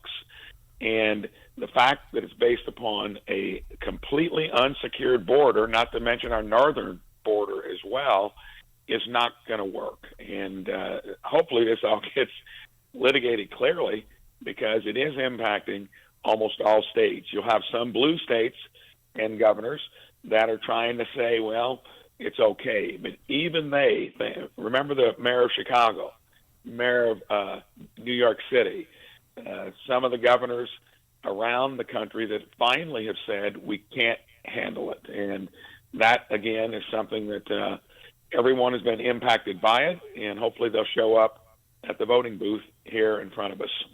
He is Senator Mike Braun, Republican senator from Indiana, soon to be the Republican governor of Indiana. To get involved, support his candidacy in the last few weeks, MikeBraunForIndiana.com, B-R-A-U-N, MikeBraunForIndiana.com. Senator Braun, thanks as always. Appreciate it. You're welcome.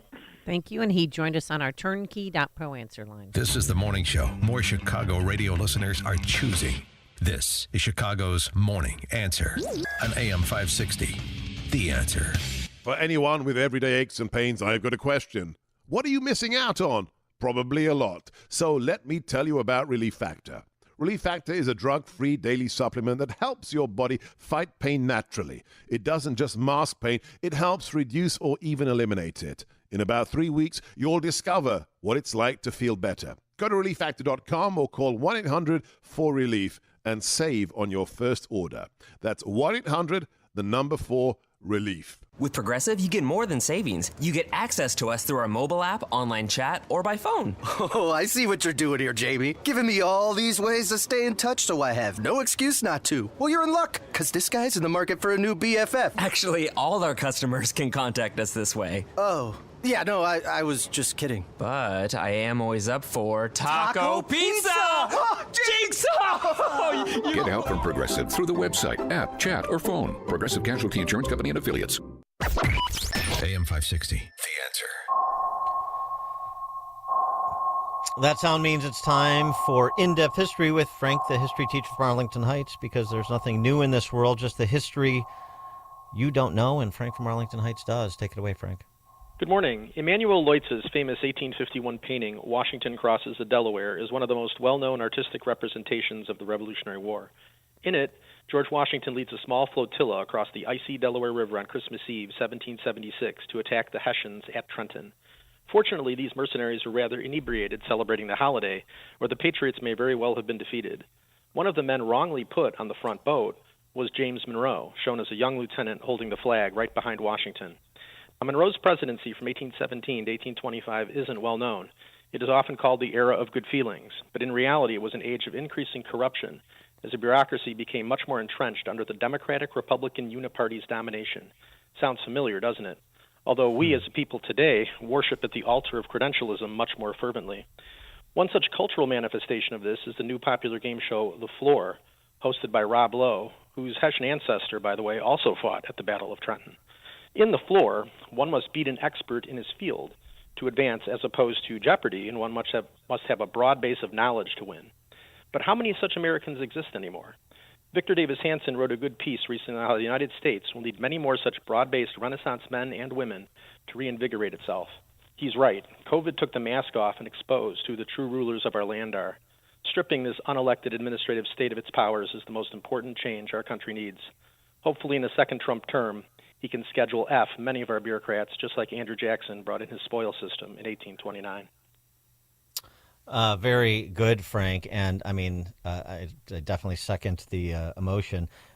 And to throw in a little Rob Lowe trivia, too. I mean, that is truly a Renaissance man, Frank from Arlington Heights. He does his homework. All right, coming up on Chicago's Morning Answer. At 7:07, Stanley Kubrick's daughter responds to Trump's use of clips from Full Metal Jacket. 7:07, excuse me, 7:07. Today it's going to be cloudy with showers, cooler, a high of just 51 degrees. It is now 6 a.m. WIND, Chicago. 7 a.m. Election Day is now just 3 weeks away.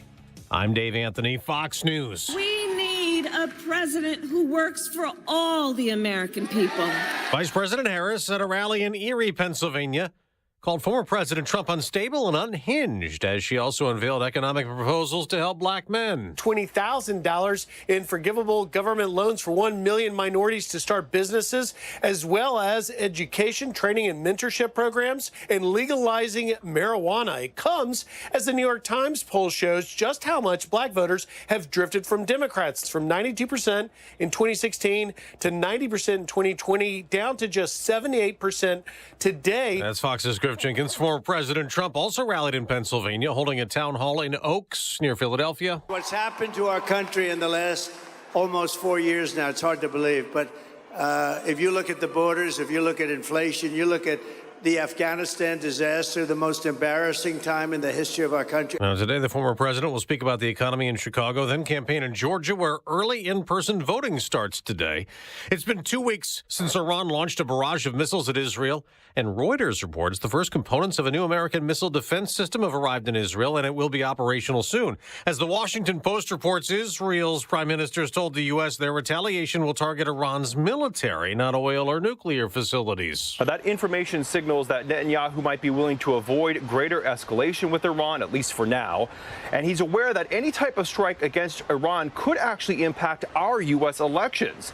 Netanyahu reportedly saying, we will listen to the opinions of the United States, but we will make our final decisions based on our national interests. Fox's Matt Finn in Tel Aviv. More tension in Asia. North Korea has blown up roads that cross the South Korean border that are no longer in use. Another step in leader Kim Jong-un's pledge to further detach the countries. America's listening to Fox News. 42 degrees at 7:02 on AM 560. The Answer. Good morning. I'm Mike Scott. A freeze warning in place through 9 a.m. for the western suburbs, Kane, Kendall, LaSalle, DeKalb, McHenry counties in Illinois and Kenosha County in southeast Wisconsin. A man was shot and killed while walking into a restaurant last night in the Little Village neighborhood on the southwest side. Bullets also went through glass of that restaurant, striking a 27-year-old employee in the backside. She was treated by paramedics and then transported later to Mount Sinai Hospital, where this morning she is listed in serious condition. Chicago police are investigating after the Abraham Lincoln statue in Lincoln Park was vandalized. The standing Lincoln statue was defaced with red paint sometime between Sunday night and early Columbus Day yesterday. Several messages were written on the monument, including Lincoln, an executioner. A man is charged with murder in a deadly stabbing in Elgin. Police say officers located that man with stab wounds in the 1000 block of Cedar Avenue Saturday. He died later in the weekend. An autopsy is scheduled for today. The bribery and racketeering trial of former Illinois House Speaker Michael Madigan is set to resume with more questioning of potential jurors. Prosecutors and defense attorneys spent 3 days already interviewing jurors last week. Tara-Lee Davis is the assistant professor of public law and political science at Bradley University and says it's not surprising that several people spent more than 30 minutes having to answer questions. To have 11 jurors already selected in a week actually really isn't that bad. So they'll be looking at the last one and then alternates this week. The jury for Richard Allen's double murder trial in Delphi, Indiana is nearly set after just 1 day. 14 were selected yesterday. Allen, you may recall, is charged with killing 13-year-old Abby Williams and 14-year-old Libby German in February of 2017. The Blackhawks visit Calgary tonight. The Bulls lost in the preseason to Milwaukee 111-107. Baseball, NLCS, Mets over the Dodgers. ALCS, Yankees beat Cleveland.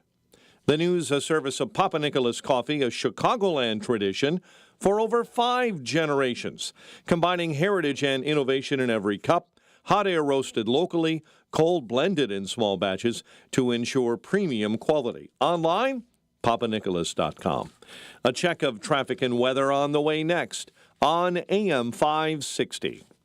Your home is a valuable asset, and you want to take care of your home. From roofs, siding, windows, and doors to furnaces, flooring, landscaping, and much more. Listen to your go-to for all things home. It's Home Answers Radio every Sunday morning at 9. Presented by Lang Home Medical Equipment, Executive Green Carpet Cleaning, and by Valdecast Windows and Doors. Get answers from industry experts so you can make informed decisions about your home improvement. Right here on AM 560, The Answer. Your pet isn't just a pet, they're part of your family. Most of the pet food on the market is cooked at high temperatures, which kills nutrients. A scoop of Dynovite is a 3-in-1 daily supplement, adding back key nutrients to your pup's health. Try Dynovite for free. Just pay shipping and handling. Learn more at dinovite.com/radio. That's dinovite.com/radio. Happier, healthier with every bite. Over 1 million pets helped with Dynovite.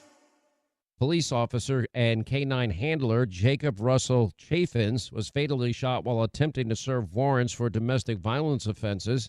And thanks to friends like you and your generosity, the Tunnel to Towers Foundation gave the Chaffins family the gift of a mortgage-free home. There's so much more to do and to say thank you to our nation's heroes and their families for their immense sacrifices, all for us. Donate $11 a month. Go to their website, the letter T, the number 2, the letter T.org. Balance of Nature's fruits and veggies supplements, changing the world one life at a time. I saw a Balance of Nature commercial. I said, I'm going to try this stuff out. So I got it. I'm going to take those capsules. And I'm going like, oh my goodness. I really truly believe that this stuff is really pretty remarkable. I love this product. I really do. I think it's fantastic. I tell everybody that I think it's fantastic. So like I said, everything that they say on the TV about it is absolutely true. Start your journey with Balance of Nature supplements. Call 1-800-246-8751 or go to balanceofnature.com and sign up as a new preferred customer. And for a limited time, get 35% off your first order with free shipping and our money-back guarantee. Go to balanceofnature.com or call 1-800-246-8751 and get this special offer by using discount code CHICAGO. Are you turning 65 and thinking about Medicare? Or are you over 65 and haven't enrolled yet because you still have coverage at work? Either way, Medicare done correctly will be the best health insurance you will ever have. Imagine having an annual deductible of only $240. There are only two good things about aging: wisdom and Medicare. But to navigate the Medicare maze properly, you need a mentor. Best part, my guidance cost you nothing. Call me. I can help. If you're tired of calling a bureaucrat at an 800 number to help you navigate Medicare, then you need a local expert on your side, your own health insurance mentor. C. Stephen Tucker from healthinsurancementors.com is someone I know and trust. He's a 30-year licensed broker who's been educating our listeners for more than a decade. Steve, how can our listeners get in touch with you? Thanks, Dan. They can visit healthinsurancementors.com or call me directly at 630-674-1551. That's 630-674-1551. 7:08. Let's get an update on the roads for you. We do that at our Team Hochberg Traffic Center, a service of Papa Nicholas Coffee, online at papanicholas.com. Kennedy, 90 minutes. O'Hare into the Burns Circle interchange. Kennedy outbound to the big airport, 55 minutes out on the outbound side this morning. The Ike already at an hour 15, 390 to the old post office. Traveling on the Dan Ryan, a half an hour, and climbing, going up 95th into the Burns Circle interchange. Tri-State southbound, you've got an accident with two right lanes blocked. It's southbound 294 between North Avenue and Cermak. Chicago's Morning Answer with Dan and Amy continues next. Now, your official Chicagoland weather forecast with Steve Williams. Today, times of clouds and sun, breezy showers. Could be a rumble of thunder today, high 51. It'll be clear and chilly tonight, some frosty spots, low 38. And then sunny and a warmer day tomorrow, the high at 58. I'm Steve Williams on AM 560, The Answer. Light rain over much of the area, 42 officially at O'Hare. Next news, 7:30. Chicago's Morning Answer continues next on AM 560, The Answer. Now, from the Signature Bank Studios. This is Chicago's Morning Answer with Dan Proft and Amy Jacobson on AM 560. The Answer.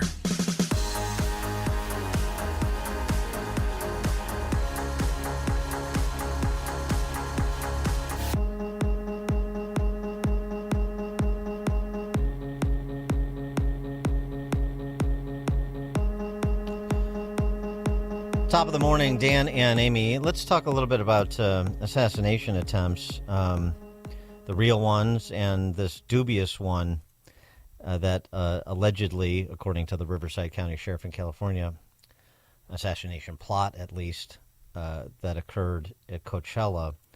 Raheem Kassam, who is the editor of National Pulse, knows the person who was arrested personally, and he believes it's a policing error. He posted online the ticket or the citation that the individual who was arrested received, redacting the personal details. They do not cite him in this ticket that's posted on his X account for any fake documentation, passports, or license plates. Really? Because they said he had a fake media pass, fake passports. That's interesting. That's what they said. Yeah. But the person who was arrested said at the time, told Fox News, he also told Raheem Kassam, quoting him now, "There were no fake passports. That's complete nonsense. I have two passports. One is U.S., one is Canadian. I was born in Toronto. That's why I have that, even though I grew up in L.A. But since I'm born there, I was able to get a passport, which has been helpful because, sometimes you can travel with a Canadian passport to a certain place. It's better than U.S. passport, essentially, especially since I was very early on in the early 2000s filming in war zones. So, I don't. This whole thing just is a bit confusing to me, mainly because the sheriff there made a public conclusion about this being an assassination plot. We foiled an assassination plot, but it just doesn't seem like they did. So anyway, I just updating that. I don't have like a position on this. I'm just trying to go where the evidence leads, and the evidence really doesn't support the claim made by that Riverside County police chief. So, we'll continue to update this as more information becomes available, because it's important, and it's fine that law enforcement had multiple checkpoints and that they saw guns in the car or something, and that they addressed the issue, and maybe he'd had a gun that he didn't have legally, and so that's completely legitimate. But I mean, to go from there to assassination plot is a big jump, and I just think the evidence is lacking so far. Well, even Miller claimed that he carried the guns for protection, and yesterday the Trump campaign came out and told Fox News that they do not believe that this was an assassination attempt. The Trump campaign does not consider the incident to be an assassination attempt and says Trump was never in danger. Well, assassination attempt, but assassination plot, right? I mean, Trump was never in danger because he was stopped at the checkpoint. But even to suggest that it was an assassination plot, raises the stakes considerably, of course. And we need to know whether the evidence supports that claim or not. And you mentioned yesterday that he was at the RNC, and there's video of him on social media. He was complaining because he couldn't pay cash for anything. Yeah, everything was credit card or Bitcoin or debit card, and he wasn't happy with that. But then, as you mentioned, he did interview Donald Trump Jr. and other people, higher ups in the Republican Party. So it sounds like part of the Republican Party. It could always be a false flag. It's like when Antifa dresses up as Trump supporters and then flies Nazi flags. I mean, it could be one. You could be one of those. You can go to the RNC and not necessarily be a Trump supporter trying to be an agitator of some sort. But there's no evidence that he was an agitator at the RNC. He's just taking selfies with Vivek Ramaswamy and Don Jr. and so forth, and then the people that are coming forward, including, Raheem Kassam is hardly a crank. Right. He knows the guy. I mean, I don't think these people would be vouching for him if they thought he was involved in an assassination plot. So, again, maybe at some point we'll get a little bit of a walk back on that, but I'm just updating that story. And then yesterday, for the first time ever, we are hearing from the two survivors from the Trump rally. And, Dan, I had no idea how serious. I knew that they were seriously injured, but Jim Copenhaver, he's 74 years old. He was shot in the arm, but also he was shot in the midsection, and the bullet ricocheted, ended up in his colon, where it still is today. And the other gentleman, David Dutch, 57, he got hit with a bullet that split his liver. So they finally came out, and they talked. They gave it one exclusive interview. I don't know if they're going to do any more. They might, but it gave an exclusive interview to Tom Yamas from NBC News, and they have a message for Secret Service. I mean, I was in the service, went through a war, didn't even get a scratch, and then you go to a rally and you get shot in a crowd. What were you mad about? The security, the fact they tried to shoot the president, shot into a defenseless crowd. Pennsylvania residents David Dutch and Jim Copenhaver didn't know each other until they became linked by tragedy. They each were hit with bullets aimed at former President Trump during that assassination attempt in Butler. Jim, when did you realize something was wrong? When I saw part of my sleeve go away, and I heard, I heard it distinctly. And I turned around to my friend and I said, I think I was shot. Copenhaver, who is 74, now walks with a cane. He was shot twice. One bullet tore into his tricep, a scar he could show us. But the other bullet is still lodged in his body, taking chunks of his colon and leaving him with nerve damage. Feels like somebody's taking a cigarette and burning right in the middle of my leg. Attorneys for both men say this video shows them getting shot. Copenhaver in the white long sleeve, Dutch further right in the American flag t-shirt. The bullet that hit Dutch split his liver. It was like getting hit with a sledgehammer right in the chest. I could feel my ribs were all busted up. So I was kind of just holding it. You could feel your ribs? Oh, yeah. Pennsylvania's governor says firefighter Corey Compantori was shot and killed while trying to protect his family at the rally. Congress and the Secret Service are now investigating. The head of the Secret Service resigned. The agency has called Butler a failure, acknowledging communication breakdowns. Did the Secret Service fail former President Trump and fail you that day? Oh, yes. Big time. It was a rush job, you know. It was put together too quickly, and they skipped steps. The FBI says there was a second attempt on former President Trump's life, which the Secret Service was able to... What happened later at the golf course. But is this going to stop the left, Dan, from saying that Trump planned this? That Trump really didn't get assassinated? That it was part, that his ears bleeding because he fell down on the podium or on the lectern? Mm-hmm. Yeah, all part of his elaborate ruse. Well, I'm glad these guys came forward, actually. It's good to hear from them. It's good to hear that they're recovering as best as possible. But it's also good, not to be craven about it, because their recovery is the most important thing.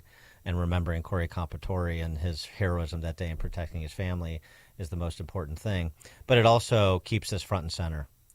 Because this just in, nothing has come in from the FBI and Secret Service and their investigations, has it? With respect to Butler, or other than those ridiculous hearings, and then that dissipates into the ether, and nothing in West Palm either. In fact, there's a lot of curious decisions that were made about the investigation into the would-be assassin at Butler, aren't there? So it's nice for them to come forward to keep this front and center in the closing weeks of the campaign, and that indelible image, which I hope is resuscitated in the final weeks of the campaign, of Trump bloodied, pumping his fist, and exhorting the crowd to fight, fight, fight, which was a message not just to the crowd in Butler on that day, but to the entire country. When do we learn more about Crooks and who he was communicating with and what, or who motivated him? I have never seen this in my life, where reporters aren't just staked out in front of his house or just on this story they wanted it to go away. Well, the point here is, and we talked to Tom Baker, who was point on the failed assassination attempt on Reagan's life with Hinckley, is the way that you do it is the way that they did it. Get a complete understanding, best as is possible, of what you think occurred that day, using the resources at the disposal of the FBI, Secret Service, run all the traps, get a handle on it, and then present your understanding to the American people. so that we all can kick the tires with respect to what they say happened. Present your case, be open to answering questions, taking criticism, responding to criticism. That's the way that you settle this thing. That's the way that you inspire confidence in these agencies. But why would they do anything to inspire confidence in themselves at this point, right? Dan and Amy, Chicago's Morning Answer. This is Chicago's Morning Answer. Your show keeps me alive during the week. There's nobody I'd rather listen to between 5 and 9 in the morning than you guys. On AM 560, The Answer. The instability of our economy after this election has many worried, and stocks and bonds could be the first to collapse. Countless Americans are turning to the safest store of wealth in human history to protect their retirement accounts: physical precious metals. Gold has been a safe haven asset for generations. At Premier Gold, we specialize in helping those with a 401k, IRA, or other types of retirement accounts convert their vulnerable paper assets into physical gold to protect their hard-earned savings. Today, we'd like to send you a free gold election kit to help you decide if this is right for you. Call 606-800-8000 to claim yours. Act before the election to take advantage of the current rollover policies, allowing for a quick and seamless transfer into physical gold or silver. Don't let the outcome of this election influence the fate of your financial future. Call 606-800-8000 now. Premier Gold is not a financial advisor. Please consult with your advisor before investing. Call 606-800-8000. Dan Proft here for Northridge Prep. Northridge Prep is a great place to be a boy. What does that mean exactly? In short, it's thanks to a foundation of an all-boys environment that builds your son up into a man of intellect and character who loves God. One of those Renaissance men that Frank from Arlington Heights was talking about in his commentary this morning. The teachers and faculty members become mentors to students, and when you combine that with an atmosphere that's fun, competitive, and challenging, it creates an exceptional experience for your son. The result is boys just love Northridge. They've been educating boys for nearly 50 years, and one of the things that stands out is their commitment to partnering with parents. You hear this a lot with schools, but at Northridge, the parents can't stop talking about it because it's real, and they've built a community that really works together. Raising kids is difficult these days, and at Northridge, you can be confident your son is on the right path. They're having an open house on Sunday, October 20th for boys in grades 6 through 12. You can register today at northridgeprep.org. Again, their open house Sunday, October 20th for boys grades 6 through 12, and register online at northridgeprep.org. Are you turning 65 and thinking about Medicare? Or are you over 65 and haven't enrolled yet because you still have coverage at work? Either way, Medicare done correctly will be the best health insurance you will ever have. Imagine having an annual deductible of only $240. There are only two good things about aging: wisdom and Medicare. But to navigate the Medicare maze properly, you need a mentor. Best part, my guidance cost you nothing. Call me. I can help. If you're tired of calling a bureaucrat at an 800 number to help you navigate Medicare, then you need a local expert on your side. Your own health insurance mentor. C. Stephen Tucker from healthinsurancementors.com is someone I know and trust. He's a 30-year licensed broker who's been educating our listeners for more than a decade. Steve, how can our listeners get in touch with you? Thanks, Dan. They can visit healthinsurancementors.com or call me directly at 630-674-1551. That's 630-674-1551. All right, be honest. Are you waking up day after day with joint pain in your knees, your back, your hip, your elbow? Daily doses of medication that you're taking, maybe those steroid shots? Well, guess what? Those are just Band-Aids for the pain. Let's talk about real, lasting relief. And thousands of patients will tell you it is possible with the help from our good friends at QC Kinetics. People here in Chicago are reducing the inflammation, getting mobility back, and most importantly, getting back to their lives, being able to play golf, pickleball, run, walk again. QC Kinetics is the nation's leader in cellular therapies. They use your own body's healing properties, concentrated and carefully placed in your achy joints. Yes, folks, this is cutting-edge treatments that require no surgery, no drugs, no downtime. Developed by medical professionals and under the leadership of Dr. Mitchell Scheinkup. He's a former orthopedic surgeon, and he has QC Kinetics regenerative therapy, cellular therapies that he used in his knee. So now he's also a pioneer in clinical regenerative medicine. So he stands by the work. The choice is yours. You could continue to wake up every morning feeling awful, taking those steroids and daily medications, or you could pursue surgery, which then you'll have a long recovery, probably have to take vacation time, and there's no guarantee that it will work. Or you could see if you're a candidate for regenerative treatments. Find out with your free consultation at QC Kinetics. New locations in Crystal Lake and Gurnee. Saturday appointments available. The number to call is 312-809-5955. 312-809-5955. That's 312-809-5955. Dinesh D'Souza here. Have you heard about my new movie? It's called Vindicating Trump, and it's based on my book of the same name. This book is a deep dive into the real reasons why the left and the Democrats hate Donald Trump so much. They call him a tyrannical dictator, but in reality, it's the American government's authoritarian regime that's afraid that Trump will dethrone them once again. Trump, as a charismatic leader, knows how to mobilize the people. He gets things done, and they don't like it. That's why they're doing everything they can to stop him, using lawsuits, indictments, even assassination attempts on his life. Vindicating Trump reveals Donald Trump as the one man that can stand up to the tyranny of the left. And that's precisely why we need his leadership now more than ever. Don't miss my no-holds-barred defense of Trump in Vindicating Trump. You can watch it now or buy the DVD. Go to salemnow.com. That's salemnow.com. So lucky to be able to do the show yesterday in Glendale, Missouri, to spend some time with my mom. And guess what we did together? We took Balance of Nature. Yes, she's been taking it for about as long as I have, and she looks great, and she feels great. What it is 6 capsules a day provides your body, your heart, and mind with several servings of 31 different whole fruits and vegetables. You'll love it, your body, mind, and heart. Well, thank you for it, because you have to admit you're not getting enough fruits and veggies on your own. Real fruit, real vegetable supplements. Get yours today by calling this number, 800-246-8751. Use coupon code Chicago to save 35% off your first set of fruits and veggies and free shipping when you sign up as a new preferred customer.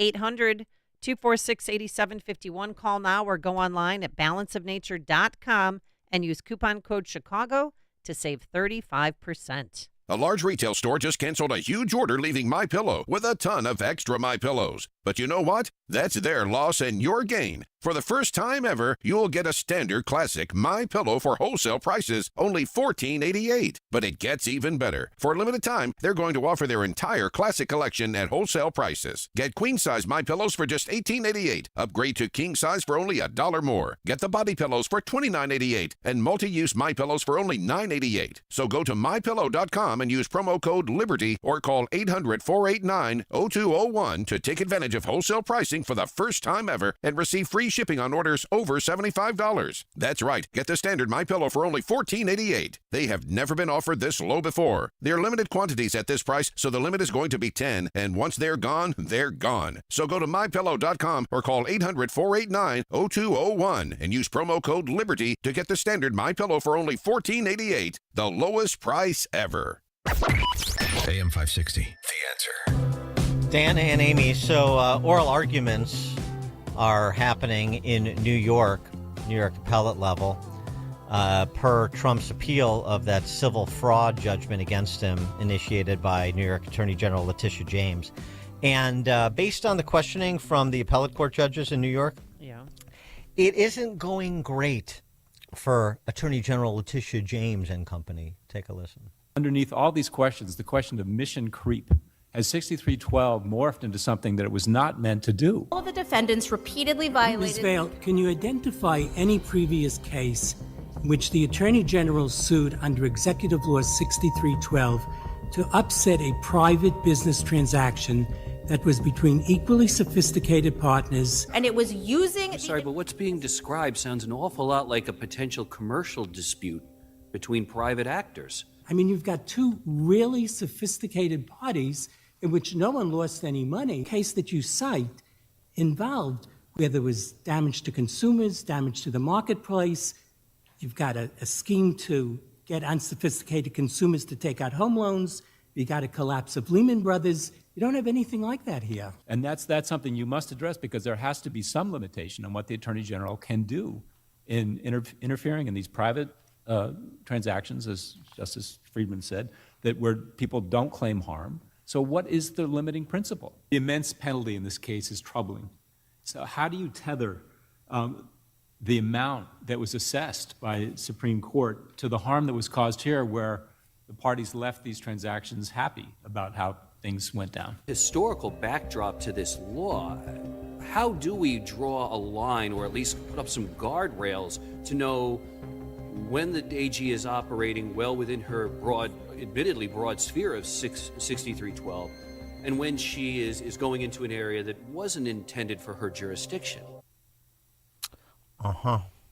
Yeah, that judgment is going to be overturned, I think, as we expected. We talked to Andy McCarthy about it as well. I mean, it's just so egregious. And I hope the answer to the question, who investigates the investigators, the Fani Willises and Letitia Jameses and Alvin Braggs of the world, Jack Smith, I hope the answer to that question, who investigates the investigators, on January 20th is Donald Trump. At 7:37, we'll turn our attention to all things Illinois. It looks like the vandals are running out of statues to destroy in Chicago, but they still had Lincoln. They've always got Lincoln. We'll start there with Ted Dabrowski at 7:37. Oh, they painted him red. But now let's head into the newsroom. Here's Mike Scott.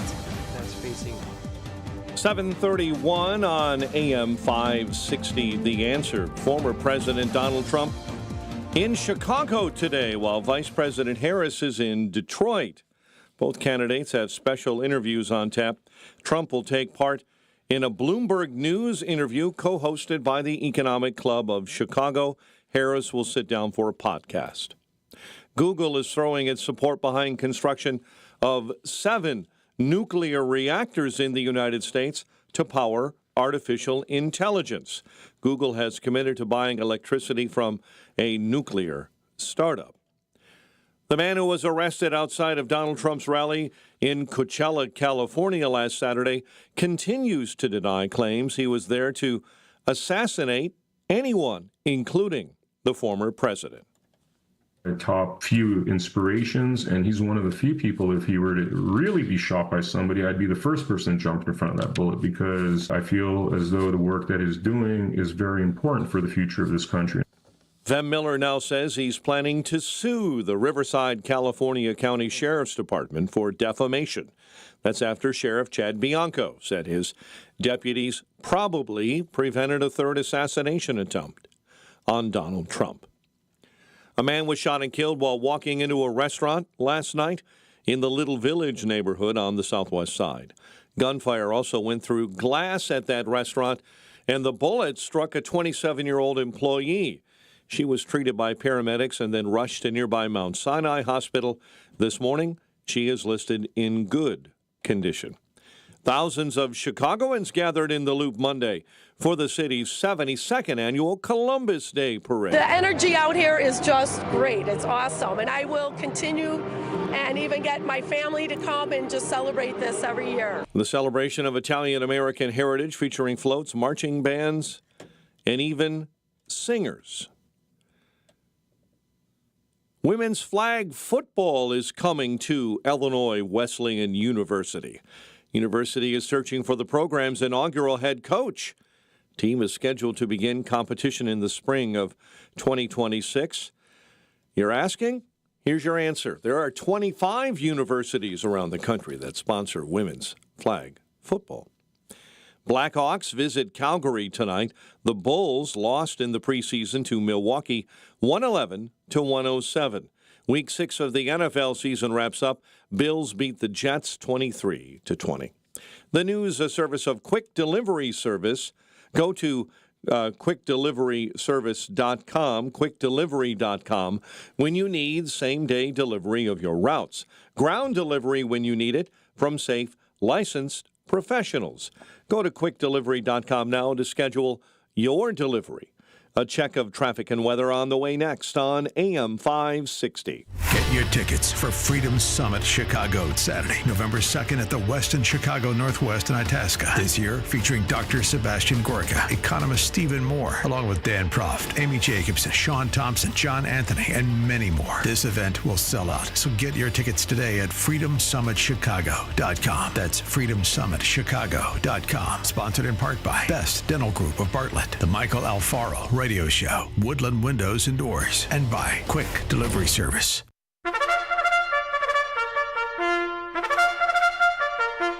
It's Reveille. Taxpayers, beware. Rapacious school districts are coming for your home in every corner of the state. Here's my local example.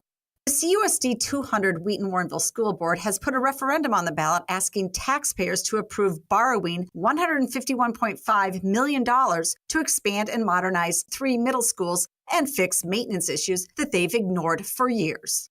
To sell the project to voters, the school district hired a professional campaign group to prepare the presentations, send mailers, and survey the district.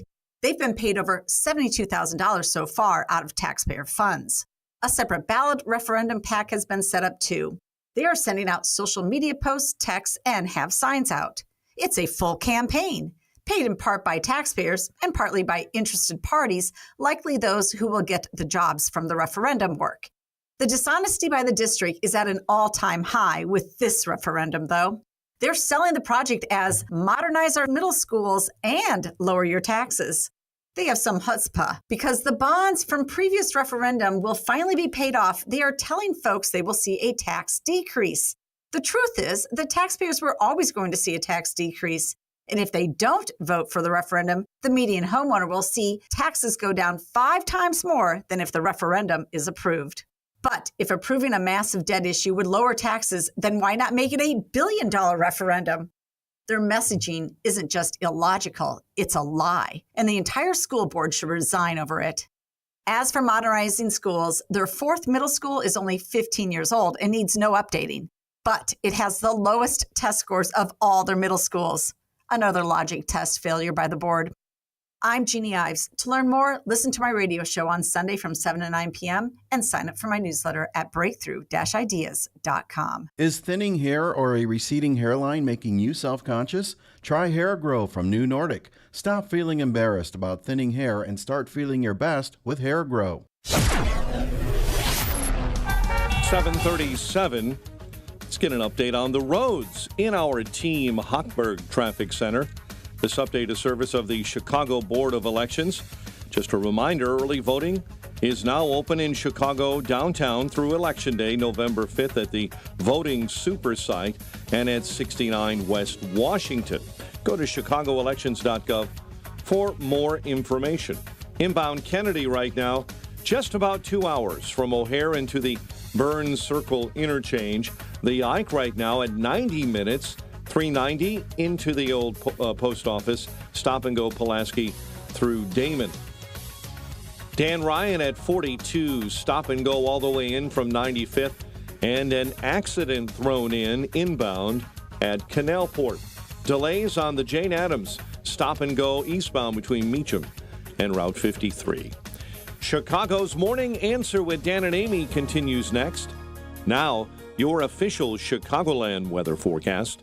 Variable clouds and showers, high 51. A moonlit sky in Chile.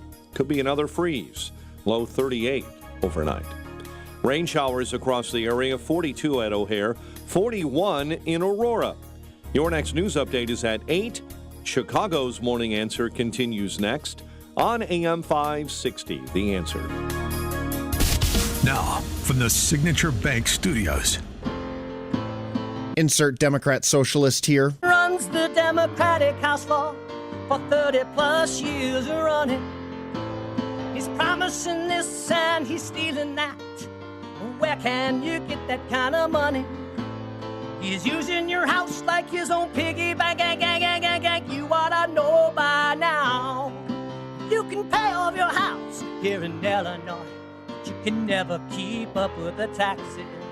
Oh, how it's always been the plan to have a taxpayer pay, no doubt. Not a matter of if anymore, but when. You're moving out I said, when you're moving out. Yeah, that man featured in that theme music for our friend Ted Dabrowski from Wire Points. Yeah. He's on trial right now. Oh, how about that? For what? Anybody? For what? Oh, that's right. Oh, yeah. I'm sorry, Mike Madigan. Yeah. Not that anybody particularly cares. I saw that those former CPS honor students, fresh off the looting of that rail car, made their way up to Lincoln Park to deface the Abraham Lincoln the Man statue at North and Dearborn. That was it's expected. The droogs that lord over Chicago, the righteous as they are. Mm-hmm. And some young pro-Palestinians also wanted to make sure nobody forgot them on Columbus or Indigenous Peoples Day yesterday. It's the same people, though. People understand that. That episode ripped from Johannesburg of the 50 to 150 people that looted the rail car for home appliances, and the people who defaced the statue. I mean, not actually necessarily the same individuals, but it's the same people, the same profile.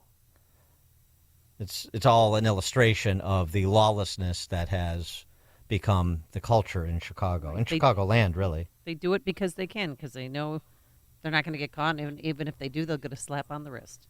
Yes, it's the line from Speak No Evil. By the way, pretty good remake of Speak No Evil, the Danish film I've mentioned before, that's out now, starring James McAvoy. It's not as good as the Danish film from just a few years earlier. The ending is too Hollywood. The ending of the Danish film was better social commentary. But it's worth seeing. McAvoy's good. The line from Speak No Evil about this terrible couple that inflicts terror on another couple and their kid. Why are you doing this to us? The answer? Because you let us. Why are things happening? Why are these things happening in Chicago? The answer? Because we let them. Speaking of honor students at CPS, Red Diaper David has weighed in on the Chicago Public School Board elections. This is rich, really rich. He tweeted, did Axelrod, in Chicago, the city's powerful teachers union is spending heavily to win control of a new elected school board. Who could have seen that coming? And deceptively painting opponents as tools of Trump and the apostles of Project 2025. And he's got a couple of mail pieces that he screenshotted to accompany his tweet. Oh, heavens. David Axelrod complaining about political deception. I mean, does it get better than that? David Axelrod donning the cloak of the reformer. I mean, it's just delicious. Thank you, David Axelrod, the moral conscience of Chicago, even though he lives on a news desk at CNN now. He used to live in the same building as me, actually, Lake Point Tower. Really? Mm-hmm. Did you ever converse or run into each other in the elevator? We were on a panel together once, and it didn't go well for him.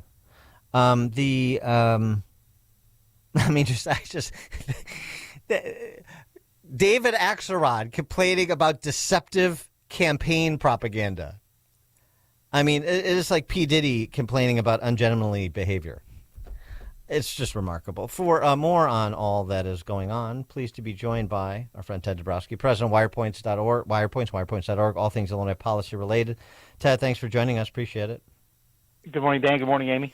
How about those school board elections? Big changes coming to CPS. It must be because all the money that's being spent on these school board elections, it must mean that change is in the air. And finally, there's going to be some sort of comeuppance to Stacey Davis Gates and Brandon Johnson. And we're going to take those schools back, and we're going to make sure that kids get a quality education in CPS, right? Yeah, it's hard to see how changing the board will make a big difference. You know, obviously, if you had like this group that was, if you could get, there's going to be 10 new members, right? There's going to be 11 appointed by Johnson, and then 10 new members who are voted in by the public. But, you'd have to be very, very strong and vocal to take on the unions, take on the whole system, and avoid incrementalism. But, typically what we're going to get from this, at best, is some incrementalist moves. But it's going to be hard to take on the unions right now, especially with what's going on. So I think it's it's more likely than not, you would say, that just as we anticipated when there was this big fight over whether or not to have an elected school board or a appointed school board or some hybrid. Oh, this is the fight of our time. Well, it'll just be nobody pay attention. The teachers union will come with the money to back their candidates, and it'll just be what it is right now, which is a tool of the teachers union. Well, it's a tool of the teachers union, but I keep saying too, it's you got all these mandates that come from the state. So it's really hard to do changes at the local school district when all the mandates come from Springfield. And let's not forget that Springfield, it gives all the powers to the union. So it's the same club, right? It's the lawmakers who say, yeah, you guys can strike. Yeah, you guys can have long-term contracts. Yeah, you union guys can negotiate 5 years worth of pay. And when you give the unions that much power, and then say, and if you don't like it, you can strike. Well, guess what the union's going to do? So, do you think they'd really go on strike? Oh, heck yeah! Why not? I mean, if you look at the history of strikes, there's a period there where they've been striking. But if you go back to the 70s, they've been striking all the time. And incrementally, they always get what they want, and it's why we are where we are at peak power right now, with the CTU in power and, of course, the mayor in power. So, they could strike. Why not? We talked to Trump's press secretary yesterday, Caroline Leavitt, in advance of his speech before the Economic Club of Chicago today. I suggested that he re-raise the issue of school choice. This would be an opportune time and an appropriate venue to do so. What do you hope Trump has to say? Because he always tailors something specific to the place he is, like he did in Detroit with talking about making interest on car loans tax deductible, so forth. What would you like him to address that is Chicago or Illinois centric? Well, I heard your idea, right, of whatever contributions tax for school choice and all that tax deductible, some of which we've had. I made my other suggestion was to make gun purchases. Oh, gun tax purchases. deductible. That's what it was. Yeah. That's what it was. I'm sorry. I'd forgotten. Yeah, that was pretty good. And that would be an interesting one, right? Because that would get under everybody's nails. Let's call it. We just put out a piece this morning about 5 things that it'd be nice to discuss, and if the Chicago Economic Group and Bloomberg would actually talk about the real things, because he's talked very strongly about the crime. He's talked a little bit about education, but yeah, I would love for him to bring the school choice thing into view. He's talked very strongly about crime, with the murder capital coming 13 years in a row right now, so he might hit that. But it's school choice that I think is kind of foundational for getting things better off. And the more that parents can hear what the hell school choice is, I argue that many don't even know that it exists. The more they can hear that, the more they might say, hey, what is that, and what is he talking about? So it sparks a discussion, right? You'll have a hue and cry from the people we were just mentioning, and throw Pritzker in as well. But it sparks a discussion, and since Pritzker's tried to play Pontius Pilate on the issue, it's a nice threefer for Trump to raise the issue, because he gets to go after Pritzker, he gets to go after Brandon Johnson, he gets to go after Stacey Davis Gates and the entire power structure. Yeah, and he's got plenty of data to back him up. I mean, it's the murder data is all out there. He knows it, and he can hit it. But the education data is out there too. If he could get to them, 80% of minority kids graduate, and yet it's only about 15% that read a grade level on the SAT. So that's the kind of stuff that's the lies that the system perpetuates, and just moves those kids through. And so he's got a chance at making school choice. He really does have a chance to make school choice the issue, or one of the issues nationally, because it's it's being embraced in half the country, but not being embraced in the other half.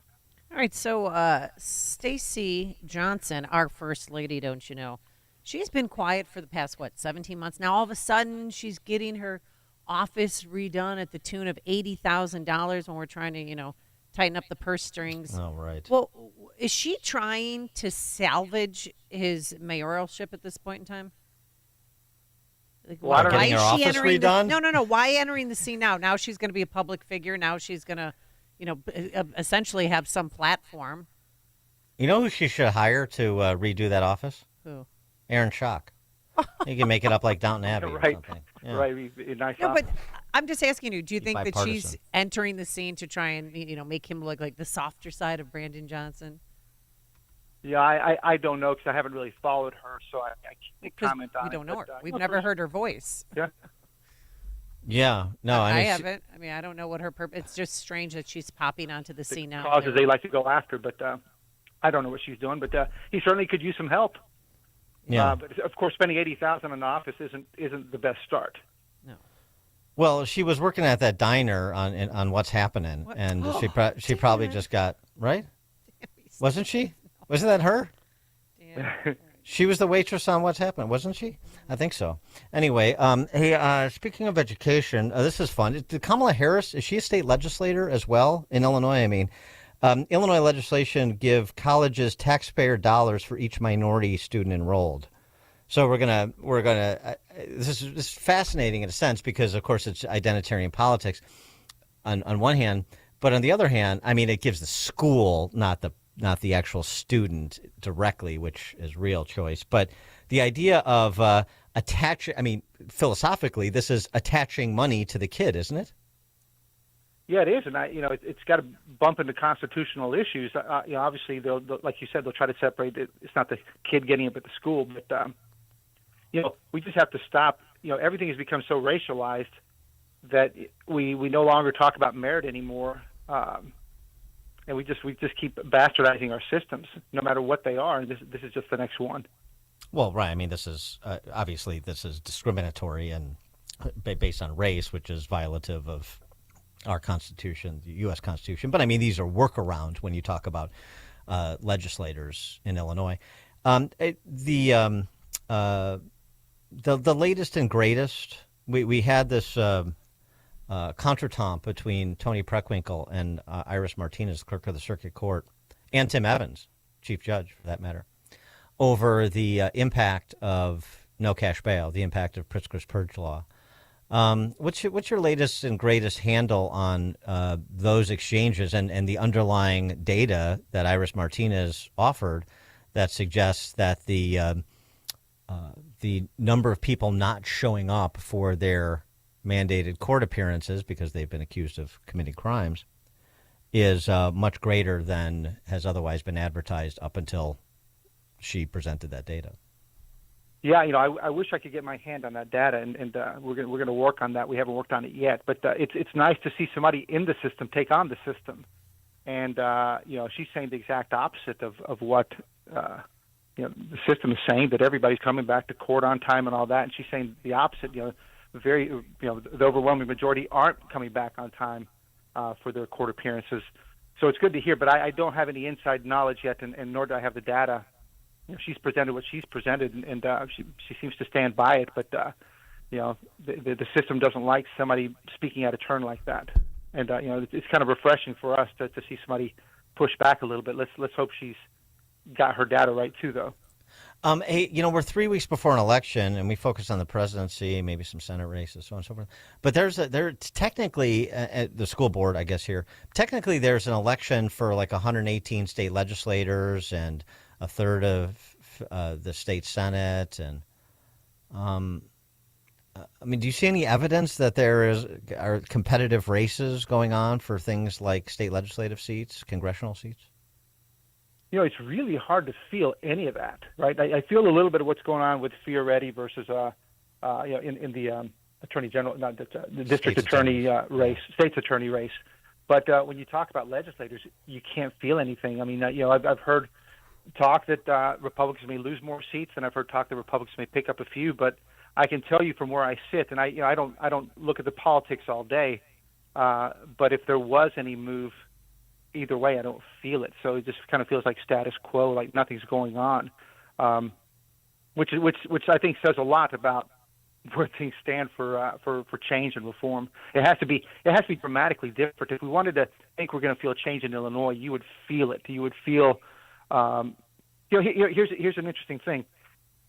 If you were looking to change Illinois, or if you were going to run a campaign, you would love to run a campaign against somebody who's corrupt, has the worst economic record, kids can't read, crime is, murders are 13-year high. You would want to run against that candidate because that candidate would be very weak and can't defend him or herself from the record. And that's precisely what we have in terms of, I guess, Republicans versus Democrats. And yet, and yet they're not able to make Democrats aware a lot of those problems. So it's really interesting that despite the horrible record of the Democrats, they've run Chicago for over 100 years. Democrats have run the governorship 17 out of the last 21. You would think that the Republicans, or let's call them the reformers, would have much more power in their messaging and success, but don't see it yet. Ted Dabrowski, President WirePoints, wirepoints.org, all things Illinois policy related. Thanks, Ted. Thank you, guys. Thank you, and he joined us on our turnkey.pro answer line.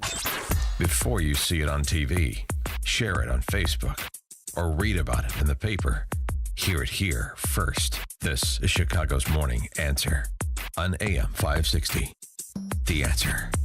I don't need to tell you how important a good night's sleep is, but like most people, sometimes you can't fall asleep or you wake up during the night. That's why I want to tell you about Z-Factor. Z-Factor is a 100% drug-free way to help you fall asleep faster, sleep longer, and sleep better. Z-Factor is from the makers of Relief Factor. Now, Z-Factor uses a formula of 4 all-natural ingredients to calm your mind and relax your body so you ease into sleep faster and sleep through the night. Just ask Maureen G. She said, quote, "This product broke a 15-year nightly cycle of lying in bed for hours before falling asleep," unquote. Or Bernard K., who said, "It cut down significantly the amount of times I wake up." Rediscover the joy of a great night's sleep. Just like Barbara, who called it the best sleep I ever had. Try Z-Factor from Relief Factor and save 46% on your first order. Just go to ReliefFactor.com to order, ReliefFactor.com, or call 800-4-RELIEF. That's 800-4-RELIEF for Z-Factor.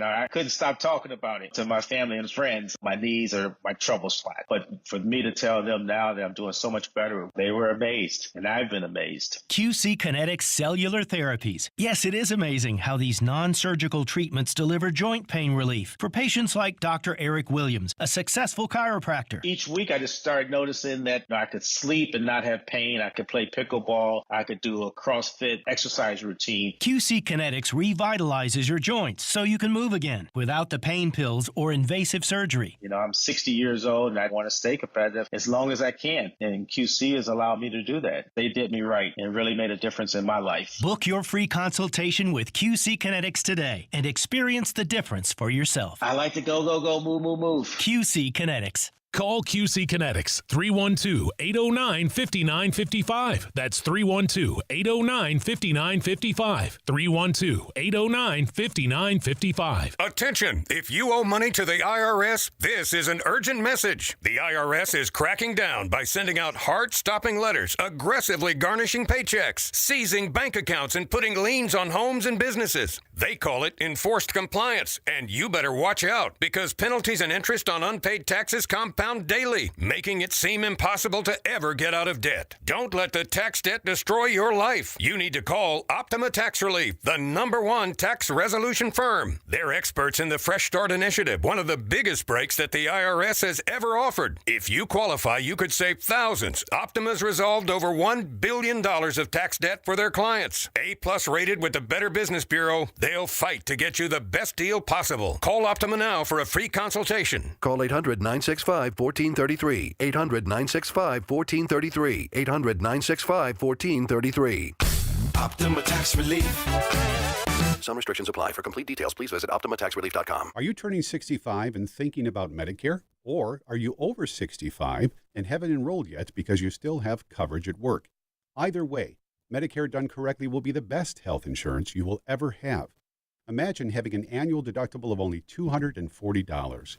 There are only 2 good things about aging, wisdom and Medicare. But to navigate the Medicare maze properly, you need a mentor. Best part, my guidance costs you nothing. Call me. I can help.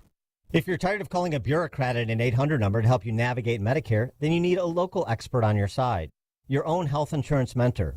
C. Stephen Tucker from healthinsurancementors.com is someone I know and trust. He's a 30-year licensed broker who's been educating our listeners for more than a decade. Steve, how can our listeners get in touch with you? Thanks, Dan. They can visit healthinsurancementors.com or call me directly at 630-674-1551. That's 630-674-1551. AM 560, The Answer.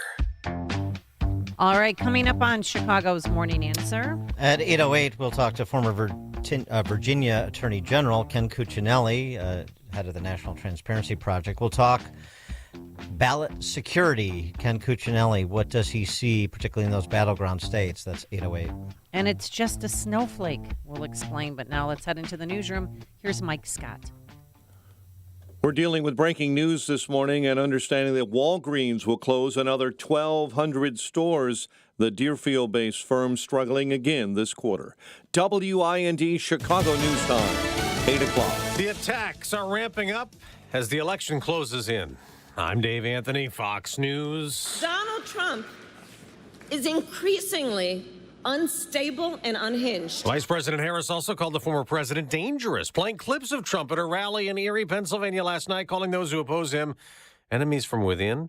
He was also in that toss-up state, calling her worse and dumber than President Biden in Oaks, Pennsylvania, near Philadelphia. She's not for this job. Everybody knows it.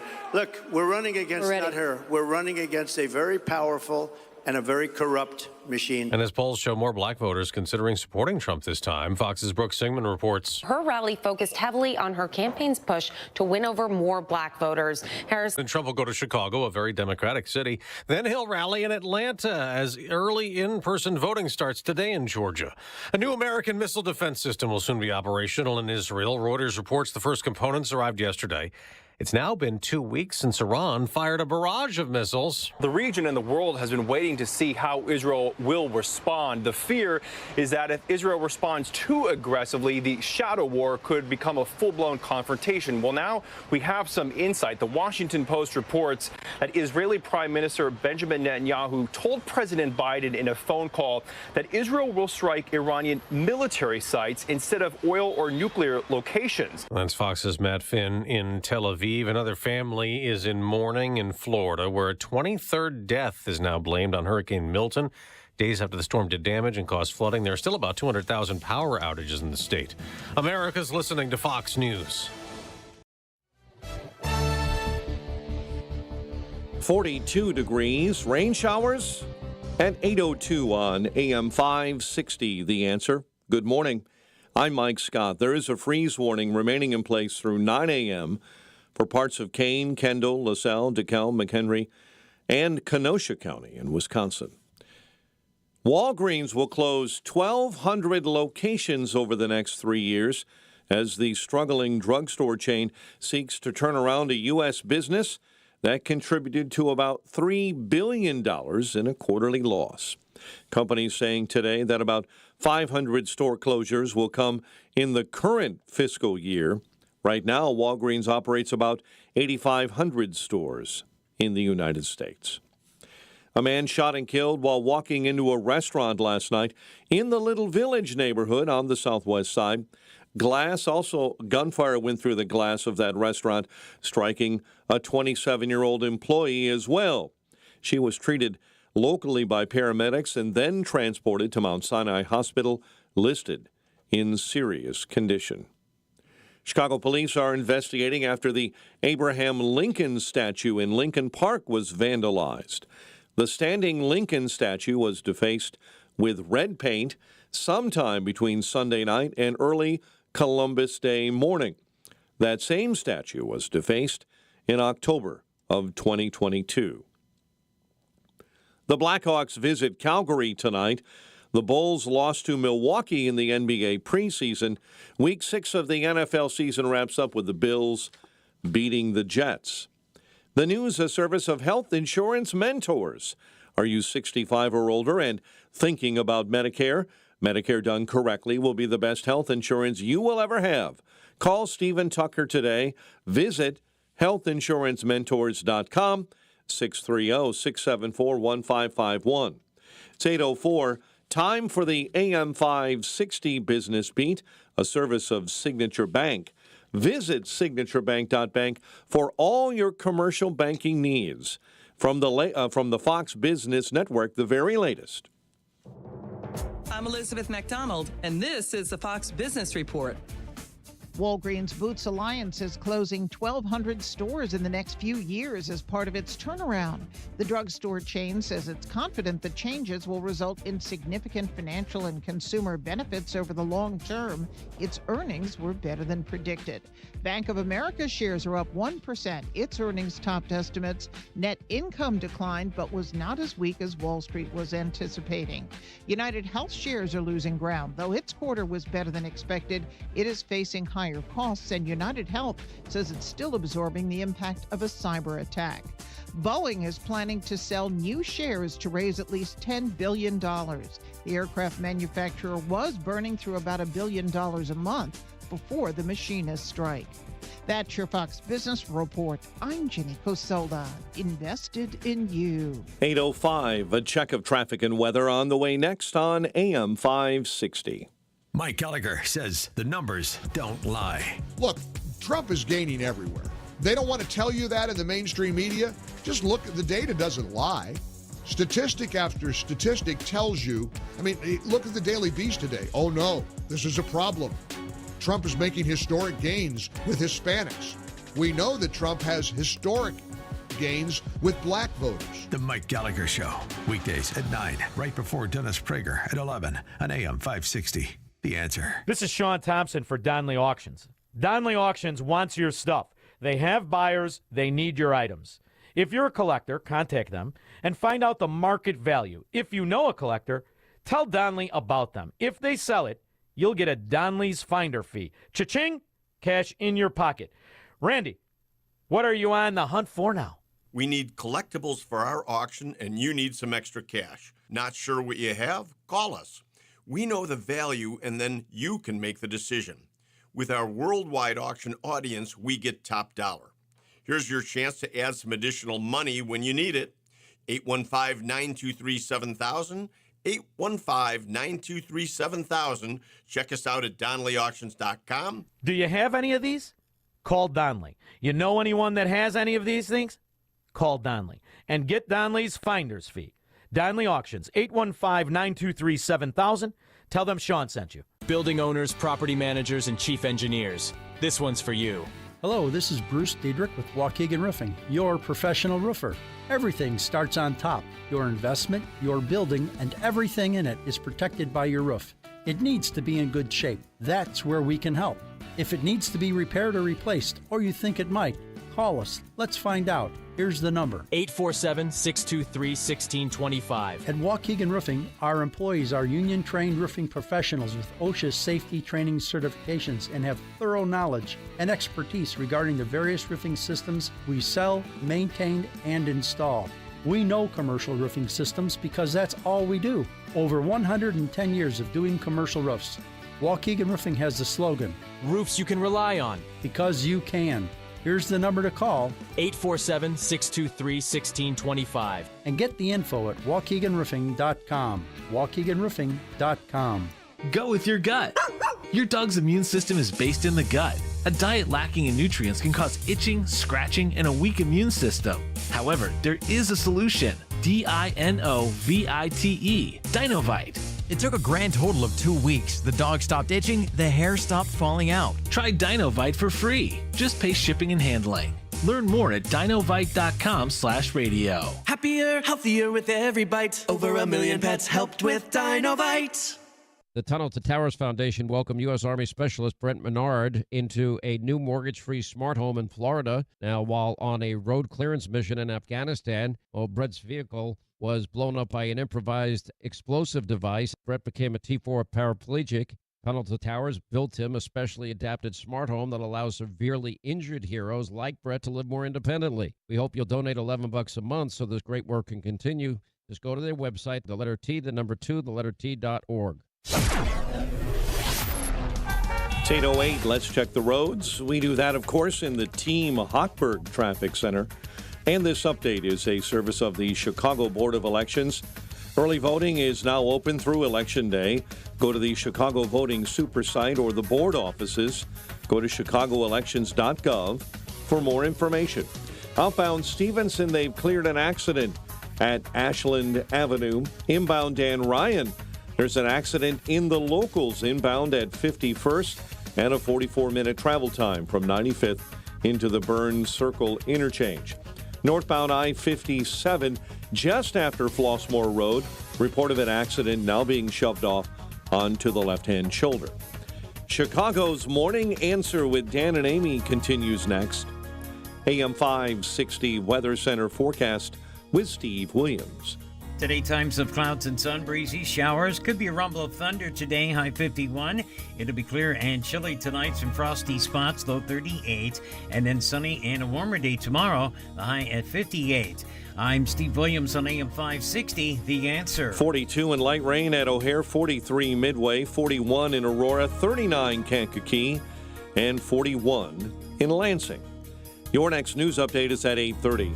Chicago's Morning Answer continues next on AM 560, The Answer. Now, from the Signature Bank Studios, this is Chicago's Morning Answer with Dan Proft and Amy Jacobson on AM 560, The Answer.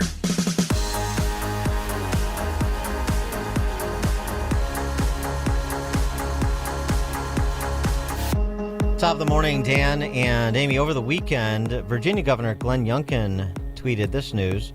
With less than 30 days until the election, the Biden-Harris Department of Justice is filing an unprecedented lawsuit against me and the Commonwealth of Virginia for appropriately enforcing a 2006 law to remove non-citizens from the voter rolls. Yeah, which seemed to make sense. Yeah, cleaning. We've talked a bit about the voter roll cleanup in places like Virginia and Texas and Ohio. It needs to be happening in all 50 states. Youngkin went on, Virginians and Americans will see this for exactly what it is, a desperate attempt to attack the legitimacy of the elections in the Commonwealth, the very crucible of American democracy. Using all the resources at their disposal in the closing weeks of the campaign is the Biden-Harris administration. For more on this, we're pleased to be joined by Ken Cuccinelli, National Chairman of the Election Transparency Initiative. He's a former Attorney General of said state of Virginia and former Deputy Secretary of DHS. Ken, thanks for joining us. Appreciate it. Good morning, Dan. So that DOJ suit against Youngkin and Company. Yeah, you know, the underlying law that was signed by Tim Kaine, and it was my bill back when I was in the state Senate. This thing has been enforced up through October by Terry McAuliffe, with the Obama administration not filing suit, by Northam. These are two Democrats, folks. By Governor Northam in 2020 without the Trump DOJ filing suit. And now with Harris in such desperate shape and a weaponized DOJ that's doing everything they can to try to help her win. This is pure narrative. It's just to create a political talking point with their threat to democracy routine. The problem is the threat to democracy comes from non-citizens voting, and that's what they're suing to keep on the rolls. Well, how did illegals get on the voter rolls to begin with and get registered to vote? Presumably by mistake, but 1,000 votes have been cast by the people, 6,500 or so, that Governor Youngkin has had removed during his administration. So, they may have been mistakenly registered, but some of them have voted. And, I've won a recount. We've had 2 statewide elections, won by less than 1,000 votes in Virginia, and we've seen how close presidential turnouts are, by which I mean like Wisconsin, 10,000 vote margin, Arizona, 11,000 vote margin, Georgia, 11,000 vote margin. These numbers matter quite a bit. The real question is, why is DOJ suing to keep non-citizens on the voter rolls? And that there's really only one good answer. Same reason they have an open border policy, is they want them voting. Is DOJ trying to send a message to any other states by filing this suit against Virginia? In other words, states that are more relevant than Virginia is likely to be? Dan, there's no question that part of their goal here is intimidation of other states, to not have to go through the hassle of being sued So I think you're absolutely right. I think that is at least part of what is going on here. And it's gotten national attention, so they're certainly getting their message out. But they haven't even served Virginia with this lawsuit, by the way. This is all narrative right now. It's a press if you release, assume they right. serve Virginia today, a normal response wouldn't be due from Virginia until Election Day, 21 days after the filing of the lawsuit, the serving of the lawsuit. So they're going to, with all the rigmarole this weekend, my guess is they'll file for a preliminary injunction to try to accelerate all of this. But look, this was worth about 10 people coming off the voter rolls, non-citizens coming off the voter rolls a day. That's what we're talking about here. And frankly, anybody mistakenly taken off the voter rolls because Virginia has in-person same-day voter registration, you can just re-register at your proper address. And anybody whose name shows up in the screens for being a non-citizen gets contacted multiple times at the address in the voter rolls to be able to say, no, this is a mistake, here's why.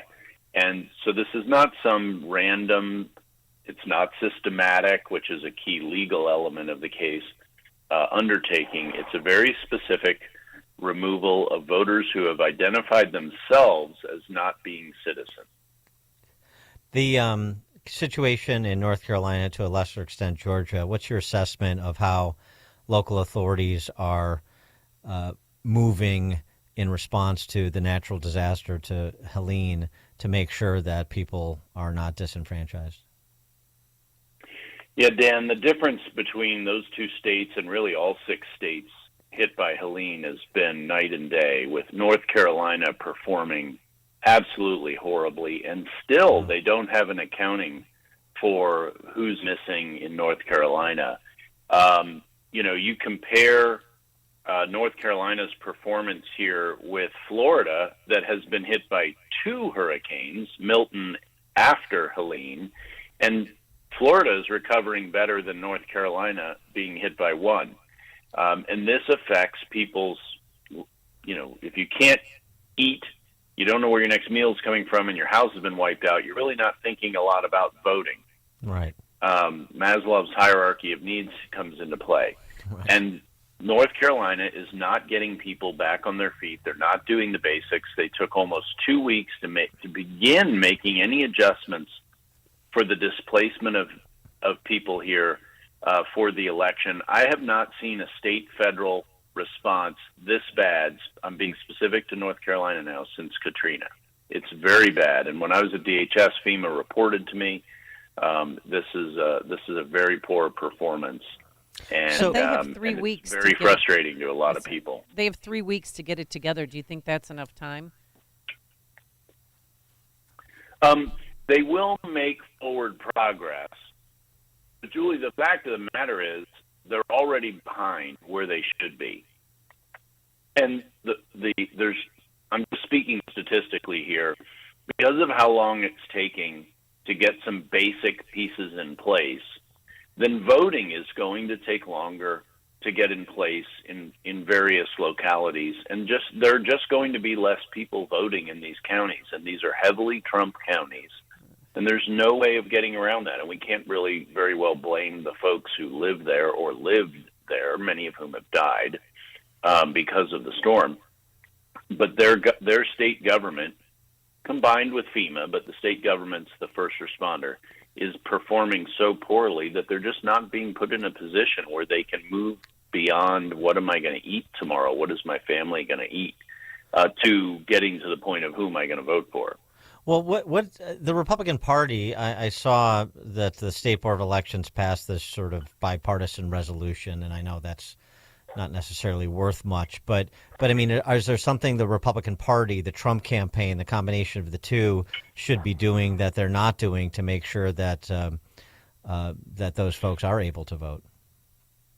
So they're scrambling to push toward absentee voting, of course, but finding folks under these circumstances. It's not like you can just get in there and go door to door like you normally would. If you've seen the video footage of the areas hard hit, I mean, entire roads have been wiped out. Bridges have been wiped out.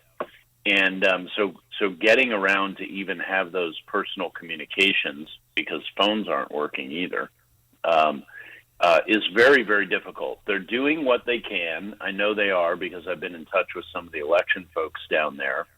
But you also have a situation where you had local sheriffs so angry at FEMA for blocking private relief efforts, and we all saw Elon Musk complaining about not being able to get helicopters in there. That was real. That was real, and it had to be fixed. Well, other people don't have Elon Musk's platform to call out the federal government and get it fixed so quickly. And you had local sheriffs ready to start arresting government officials for blocking that aid. That doesn't have to do with voting, but it's the building blocks that come before voting. And now you've got the Republicans down there, and the Democrats, I presume, as well, scrambling to be able to get folks ballots to vote absentee. But one big question is, where are they? Are they, if their home's wiped out, that's not where you're going to find them. One of the changes that the state board made is that absentee ballots could be turned in any locality. Obviously, that introduces security measures, but it also accounts for the fact that people have been scattered. So that's beginning. As I said, it's about 2 weeks behind schedule. And Julie, to your point, some people are simply not going to vote who would have otherwise voted because they're occupied trying to get their lives back together. Okay, well... By the way, you asked about Georgia. That's not really a problem in Georgia. Georgia's already got its act together. They did it right away. The governor in North Carolina didn't get his act together until the Republican legislature said, we're coming in session. This is not adequate. And lo and behold, a day or two before they arrived in session, the governor started looking busy, at least. Well, Georgia, that's not a problem. We'll have to monitor this. I'm sure you are as well, because I saw, I mean, this was early on. I think it was Brett Baer who did the numbers on this. Those counties in Carolina and Georgia that were declared disaster zones were Trump counties to about 200,000 votes spread. And I don't know what the distribution is, Carolina versus Georgia, but obviously you're talking about tens of thousands in North Carolina, and that's been a close race the last couple times. So this could definitely be impactful, determinative even. Yeah, it absolutely can. Georgia, it was a 12,000 vote margin in 2020. North Carolina, Trump won by about 1.5%. And these are deep red Trump counties in North Carolina. I don't think we're going to see, when it's all said and done, too much of an impact in Georgia, but I do see an impact in North Carolina. It's really just a question on the part of the Trump campaign of minimizing that impact. Yeah. Where else should we be focusing our gaze? The Maricopa County, I mean, just thinking back to the last couple of cycles, but particularly the last one, Maricopa County comes to mind. The Pennsylvania Supreme Court comes to mind. Milwaukee County comes to mind. Detroit comes to mind. What's your view? So you've named all good ones as bad ones, that is. And Maricopa, it's just performance. They find new ways to screw things up every single time. Pennsylvania, the Supreme Court there is arguably one of the most partisan in the country. So, on the other hand, in Detroit, Republicans have, through litigation, obtained equality in election observers, which Detroit wasn't giving them. Wayne County. I was up in Wisconsin a week ago, tried to meet with the Green Bay clerk. She declined to meet with me. And, those 5 cities in Wisconsin were very problematic as it relates to Zuckbuck's last election, which was illegalized by referendum in Wisconsin this April. So we'll see if they obey it or not. But that was one of the offices actually taken over by CTCL, the so-called nonprofit that Mark Zuckerberg poured $400 million into what turned out to be basically Democrat voter turnout that changed the outcome of the election. And Wisconsin was one of the states where that flipped the outcome. Pennsylvania was another, by the way. So those changes are ones we're watching and making sure those laws are obeyed. Zuckbucks is now outlawed in 28 states. and including most of the swing states. Where I'm most concerned is Michigan. The Michigan Democrat General Assembly and their governor, Whitmer, have been systematically stripping away election protections for the last 2 years. And the Attorney General there, that Dana Nessel's a nut Yes. job. Yeah, well, and they may have the worst Secretary of State in the country in terms of just trying to facilitate cheating opportunities. And the courts keep knocking her back, Benson in Michigan, but she keeps coming up with new ways to try to unsecure the election. But the courts so far have held pretty strong, unlike, say, what we expect out of a Supreme Court in Pennsylvania. So we're a lot better off than we were 4 years ago, but you've named some of the key weak spots. Maricopa County, Philadelphia is always a problem. Detroit is always a problem, though litigation has been making that a lot better, and litigation is one of the areas the Republicans really weren't on the battlefield on 4 years ago, and they are now, and they're making real headway there. Nevada is another problem area, especially watch the last weekend. Watch the ballot harvesting going into the close. Adam Laxalt was going to be the U.S. Senator from Nevada, and the unions just hit the streets on the last weekend, and they were ballot harvesting, which is legal in Nevada. It's legal in my home state of Virginia. I don't like it, but it's legal. And where it's legal, our side needs to beat the other side. As I tell people who can't stand this stuff, you want to get rid of ballot harvesting? Beat them at ballot harvesting. They will join you at getting rid of ballot harvesting. This is all about winning for them. It isn't about some, philosophy of elections. It's all about methods that help make their side win more often. And like I said, we're better off than we were 4 years ago. That's good. Then at least incremental progress at minimum. Is there any real way to get a handle on the prospect of people in this country illegally voting, and how potentially impactful that could be? It's awfully hard to figure out numbers of something that if you could spot it, you'd clean it out. And where we spot it, we clean it out. Like Virginia, the whole DOJ lawsuit against Virginia is to stop Virginia from doing that. And we've seen voter rolls cleaned all over the country, partly because of much more aggressive litigation from the right to make this happen, because it is legally required. It's just fought like crazy by the left because they want all these dead folks on the voter rolls so that they can vote them absentee in those states where ID isn't required, for example. There are folks who want to cheat.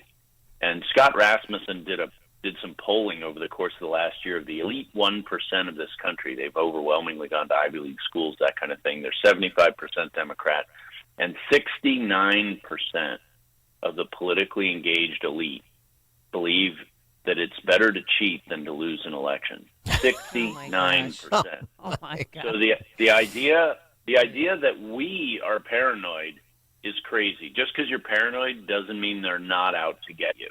They're not out to cheat you. People believe that the ends justify the means, and we have to keep our eyes open. Ken Cuccinelli, National Chairman of the Election Transparency Initiative, former Virginia Attorney General, and former Deputy Secretary of DHS as well. Ken, thank you as always. Appreciate it. Good to be with you. Thank you. And he joined us on our turnkey.pro answer line. Connect with Dan and Amy on the AM 560 The Answer mobile app. Just text the word app to 64636 to download the app today. For anyone with everyday aches and pains, I've got a question. What are you missing out on? Probably a lot. So let me tell you about Relief Factor. Relief Factor is a drug-free daily supplement that helps your body fight pain naturally. It doesn't just mask pain, it helps reduce or even eliminate it. In about 3 weeks, you'll discover what it's like to feel better. Go to relieffactor.com or call 1-800-4RELIEF and save on your first order. That's 1-800-4 relief. With Progressive, you get more than savings. You get access to us through our mobile app, online chat, or by phone. Oh, I see what you're doing here, Jamie. Giving me all these ways to stay in touch so I have no excuse not to. Well, you're in luck, because this guy's in the market for a new BFF. Actually, all our customers can contact us this way. Oh. Yeah, no, I was just kidding. But I am always up for Taco Pizza! Oh, Jigsaw! Get help from Progressive through the website, app, chat, or phone. Progressive Casualty Insurance Company and Affiliates. Dan Proft here from my friends at Low T Center. If you're frequently tired, lacking motivation and drive, gaining weight, or noticing a loss of muscle mass, these could all be signs of low testosterone. Don't wait, find out. At Low T Center, they make it easy to get your levels checked. It's a simple test, and with their on-site lab, you get your results back right there. Low T Center is not your typical doctor's office. Their physicians specialize in treating low T with testosterone replacement therapy, or TRT, for each patient. The experts at Low T Center have more than a decade of experience helping patients, and this is important. Their personal treatment plans are optimized for each patient. These aren't just basic standard treatments. For established patients, they also offer a convenient physician-monitored at-home treatment plan that ships directly to your home each month, so there's no need to come in for weekly visits. And at Low T Center, you can get your health evaluated for treatment with prescription GLP-1 weight loss medications. So get back to your best. Go to lowtcenter.com to book your appointment today. That's lowtcenter.com. Low T Center, reinventing men's healthcare. Have you noticed all the ads for gold and silver? By now you know if precious metals are right for you. Quite frankly, most major dealers have roughly the same pricing models. Fox Valley Coins offers everything the other large national dealers offer, only with a local, personal touch. Fox Valley Coins will treat you like family. And if you want to stay anonymous, under most circumstances, they don't even need to know your name. Ha! Try that through the mail.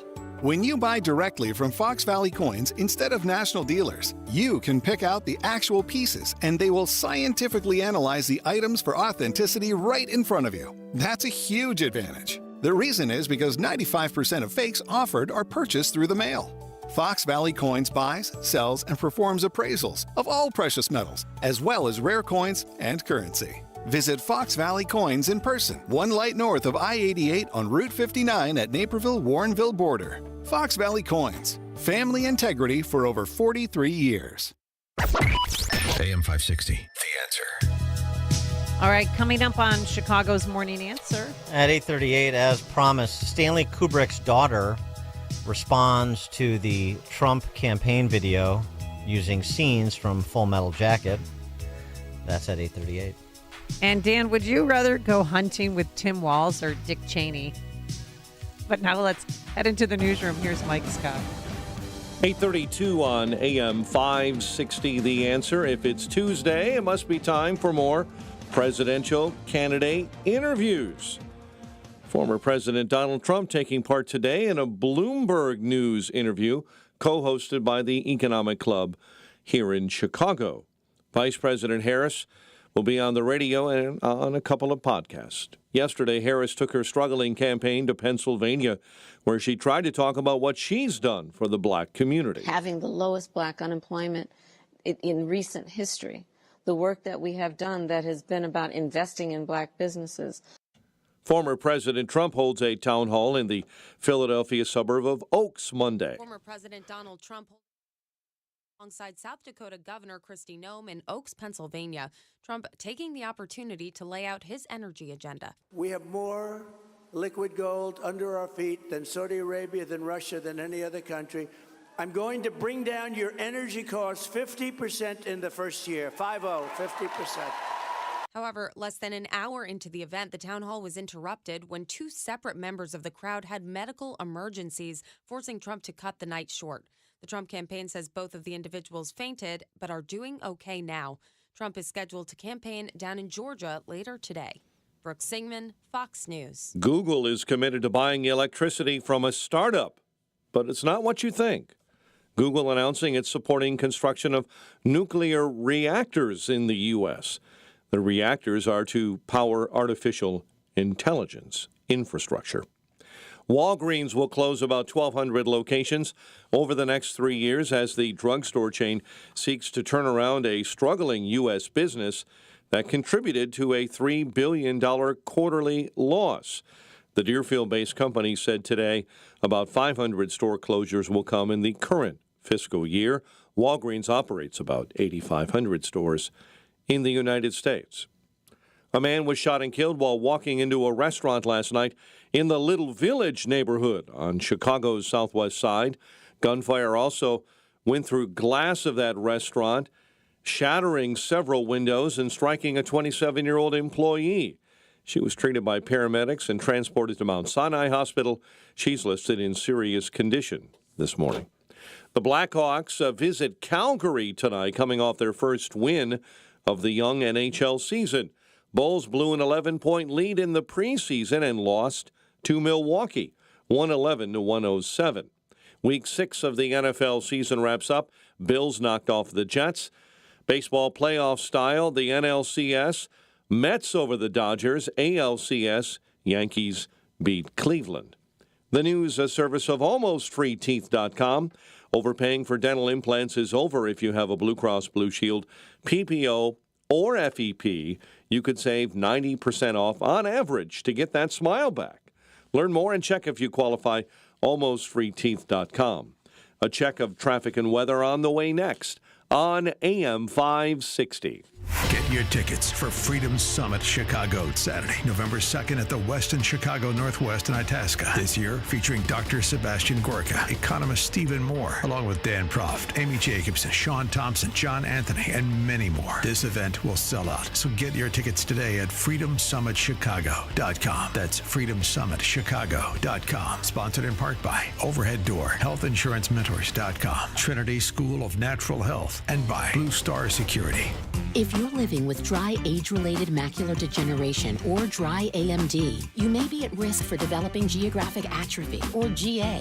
GA can be unpredictable and progress rapidly, leading to irreversible vision loss. Now there's something you can do to slow it down and get it going slower. Izervay is proven to slow GA progression. Izervay gets GA going slower. Izervay or avacincaptad pegol is a prescription eye injection used to treat GA. Don't take it if you have an infection or active swelling in or around your eye. Izervay can cause eye infection, retinal detachment, or increased risk of wet AMD. Izervay may temporarily increase eye pressure. Your vision may be impaired after an eye injection or exam. Don't delay. Ask your doctor about Izervay today. Izervay gets GA going slower. Visit Izervay.com. That's IZERVAY.com. Balance of Nature supplements, changing the world one life at a time. My husband's a retired cop, and I worked in a hospital for years. I'm going out right now because I'm getting ready to paint my fence. It's just literally amazing. And, you know, you watch the TV articles and you go, yeah. Well, at least it's 100% returnable if it doesn't work. I'm not kidding you. It is the most amazing product I've ever taken. I love it. I love the product. And not only the product, the people that work for them, too, are really nice. That's another plus. It's the best product on the market. I think it's a good product, so that's the reason I'll continue to take it. It's a wonderful product. I'm trying to get as many people as I can to take it. Call 1-800-246-8751 or go to balanceofnature.com and sign up as a new preferred customer. And for a limited time, get 35% off your first order with free shipping and our money-back guarantee. Go to balanceofnature.com and get this special offer by using discount code Chicago. I have done in my career literally thousands of joint replacements. Meet Dr. Mitchell Scheinkup, National Medical Director at QC Kinetics, an acclaimed orthopedic surgeon who now advises patients try all they can do to avoid the knife and consider regenerative medicine. I myself was able to continue skiing for 10 years after my knees started to be a problem because I accessed regenerative medicine. Now, after 20 years of study, research, teaching, publications, and clinical experience, Dr. Scheinkup is regarded as one of America's true pioneers. This is the future of medicine. Dr. Scheinkup came to QC Kinetics after seeing what they were doing around the country, helping tens of thousands of patients get lasting relief from joint pain with no surgery and no drugs. QC is so far ahead of the game in its science, its protocols, its people, its facilities. Call now for your free consultation. Call QC Kinetics, 312-809-5955. That's 312-809-5955. 312-809-5955. 8:39. Let's get an update on the roads. We do that, of course, in your Team Hochberg Traffic Center. And right now the Kennedy is at an hour and we'll call it an hour and 40 minutes. O'Hare into the Burns Circle interchange. We're seeing some improvement, but not a lot this morning on the inbound side. Outbound, it's 1 hour back out to the big airport. Ike in, an hour 15 from 390 into the old post office. Stevenson inbound, an hour 9 from 355 into DuSable Lakeshore Drive. Dan Ryan express lanes are solid, just brake lights between 63rd and the Stevenson. I-57 has an accident left shoulder northbound between US 30 and Flossmoor Road, and delays inbound on the Bishop Ford as you head into the Ryan merge. Traffic is a service of Allstate. Wish you could save on home insurance? With Allstate, you could easily save and get quality protection. It's a win-win. What are you waiting for? Check Allstate first for a quote today. You're in good hands with Allstate. Chicago's Morning Answer with Dan and Amy continues next. AM 560 Weather Center forecast. Variable clouds and showers, high 51. Currently 42. Your next news update at 9. Chicago's Morning Answer continues next on AM 560. The Answer. Now, from the Signature Bank Studios. If you're looking for the latest news, insight into what it means, and the sharpest opinion, there's only one station in Chicago where you can turn, and it's this one. We're AM 560. The Answer. Top of the morning, Dan and Amy. This is rather humorous, actually, this little Trump controversy in quotation marks. So Trump posts this video that's making the rounds, which he says, "We will not have a woke military." And it splices clips from Stanley Kubrick's classic Full Metal Jacket with what the military looks like, at least the public-facing people these days, what's being platformed by the U.S. military, which is all this LGBTQ rainbow identitarian silliness. This is a little snippet of the back and forth, what Trump's military will be, the indication is, versus what the woke military is under Biden-Harris. You know, and so you have the great Arlie Emery, who plays the gunnery sergeant in Full Metal Jacket, you know, and the war face with Matthew Modine, versus like Rachel Levine and people in the military who post themselves in uniform and then post themselves transitioning to, you know, a drag queen and so forth.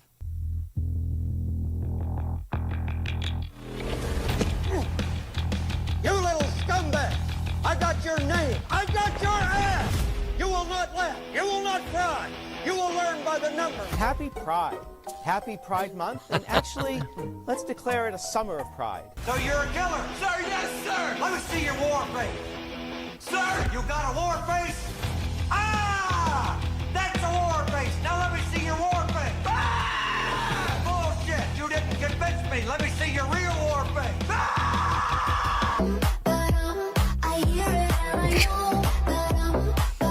Drag queen. Yeah, in front of the White House, right? Yeah.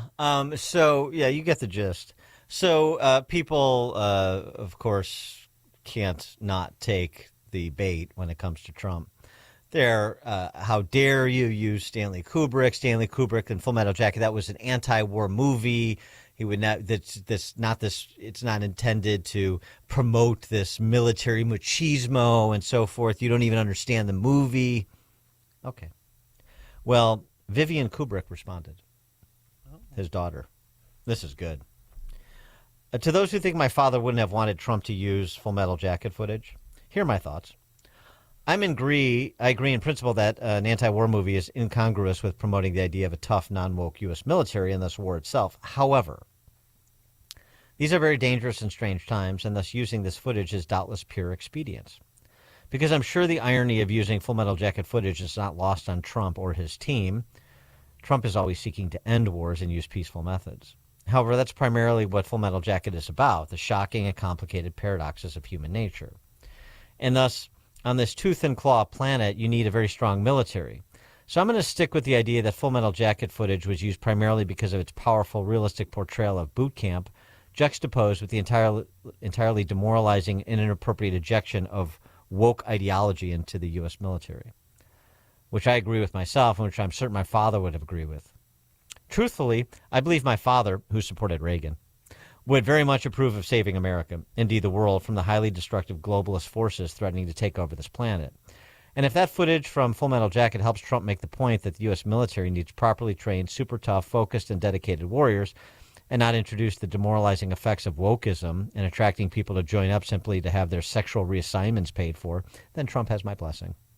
Finally, knowing my father very well, I can assure you he had a profound grasp on how paradoxical human nature is, which accounts for how at the same time he made anti-war films, he had a great passion for guns, self-defense, not hunting. And he had quite a few. My father had great respect for life, his movies being unimpeachable evidence of his love for life, liberty, and the pursuit of happiness. So on that basis, I feel very confident he would be a Trump supporter and would forgive using Full Metal Jacket incongruously, if that helps the cause of freedom. Capiche? 312-642-5600. You can call us on that line or text us on that very same line. That's a well-crafted statement by one Vivian Kubrick. I love it. I really love it. They think they're so smart, these leftists. So you don't understand Full Metal Jacket was the anti-war movie. Yeah, wow, what a great insight you have there. You don't understand the larger point, which Vivian Kubrick makes quite nicely. By the way, I mean, Kubrick's films, he has missed. And if you think about his films, the way that she references beyond Full Metal Jacket. I mean, think about Clockwork Orange, for example.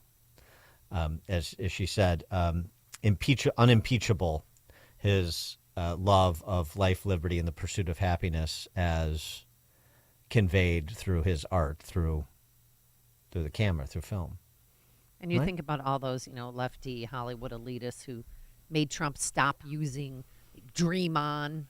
To Steven Tyler of Aerosmith, he couldn't use that at political rallies. Living on the Edge, he couldn't use that. ABBA demanded that he stop using their music after a campaign event in St. Cloud, Minnesota. So they tried with this, and they got it shoved right back in their face. Yeah, well, this has been going on forever, right? Bruce Springsteen, Adele, Rolling in the Deep. Well, Bruce Springsteen going back to Reagan, Born in the USA. You can't, you don't understand. It's my work. It's the working man's plight in the USA under people like, okay. No, you don't understand, actually. It's really quite something. And now we get to talk about film, too, so I'm happy to take calls on favorite Stanley Kubrick films. There are many to choose from. 312-642-5600, turnkey.pro, answer line, and text line. Andy in Dallas, Texas. Andy. Been based in Alaska. Hello? Yep, go ahead. You're good. Okay. My son's been based with the Army in Alaska for the last almost 4 years. He gets out of the Army within 30 days, and 5 of his fellow soldiers are also exiting at the same time.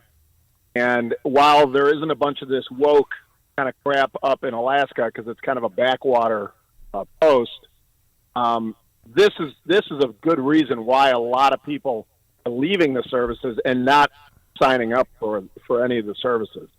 Our armed services are supposed to be lethal killing machines, and that about a month ago, that Vietnamese businessman who spoke, I can't remember where he was, but he said, so our soldiers are supposed to be able to, cut their guts open and eat their guts and then get up and keep going. Yeah, and Senate candidate the Senate candidate in Virginia. Yeah, right. Oh, fantastic take.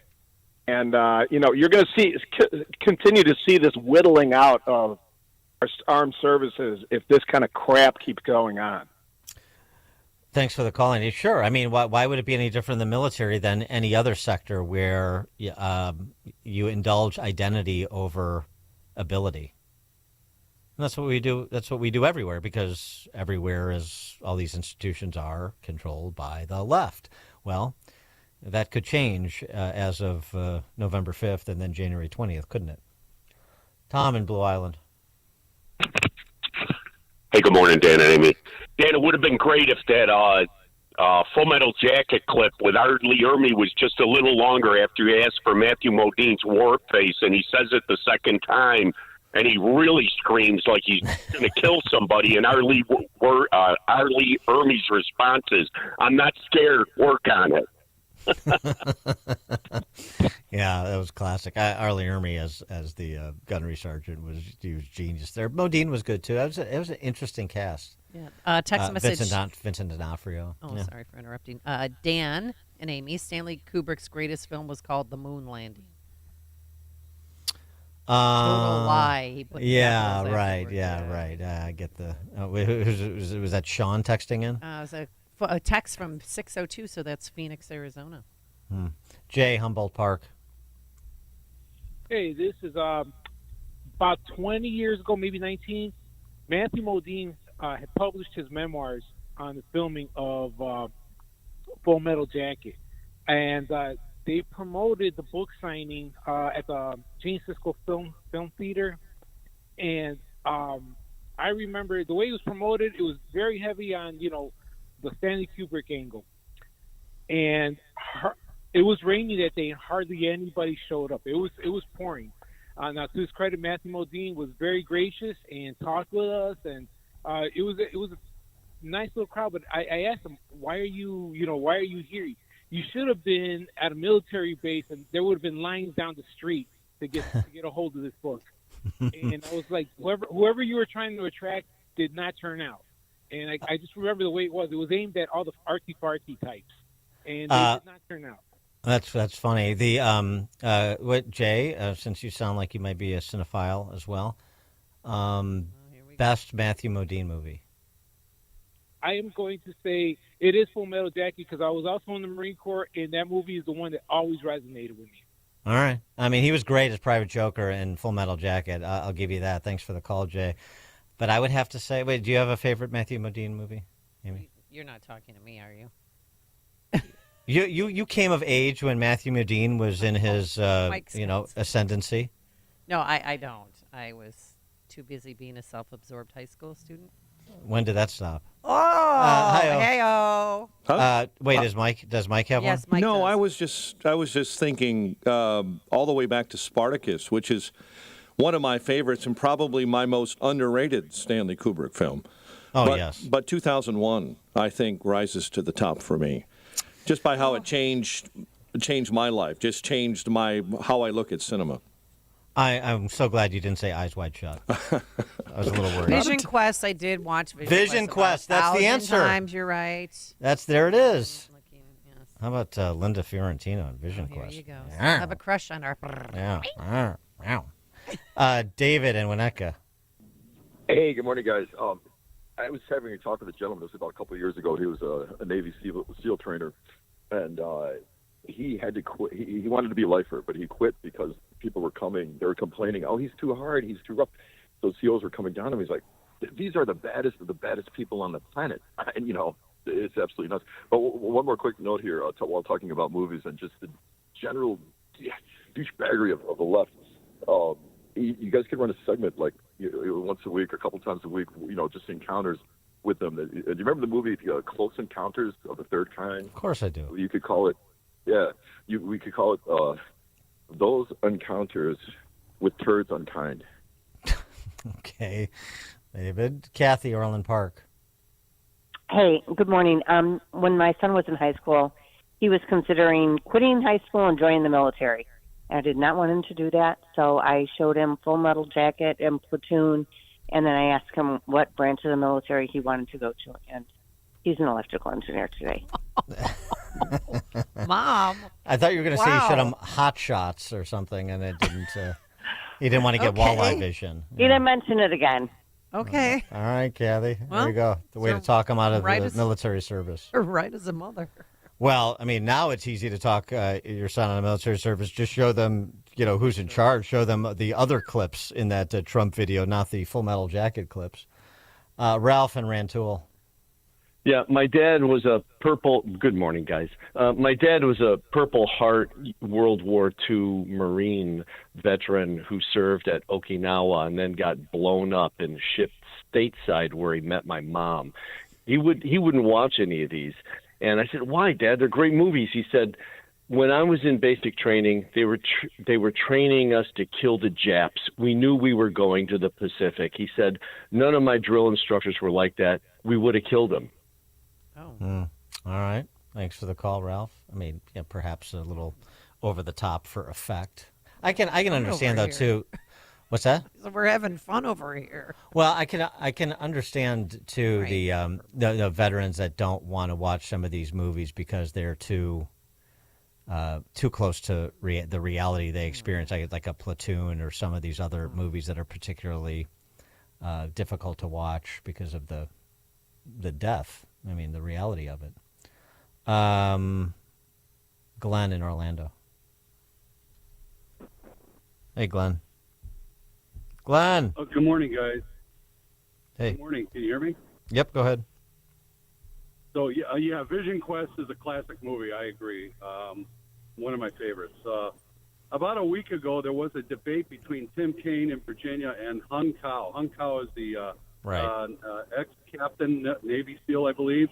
And he said something on a debate about people in the military recruiting and how ruthless they have to be. And the crowd just applauded, and the moderators say, no applause here. It was a classic where he talked about the military, but the moderators wanted to tamp it down. Yeah, that's what Andy in Dallas, Texas was just referencing. No, that was a great line.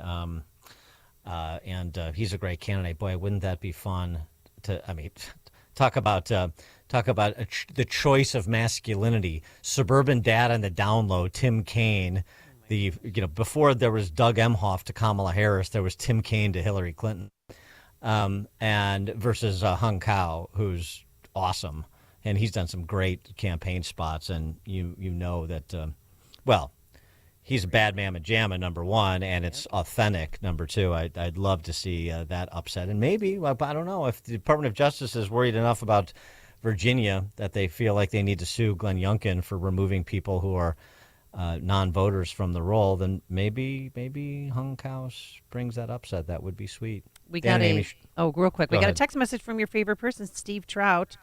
Amy, Saving Private Ryan was considered by ex-military as the most authentic war movie ever. And then he put "See you soon." Oh, what are you and Steve doing? None of your business. Okay. Oh, boy. That's how rumors get started. All right. Dan and Amy, Chicago's Morning Answer. Hear about the big stories of the day, then talk about them right here on Chicago's Morning Answer on AM 560. The Answer.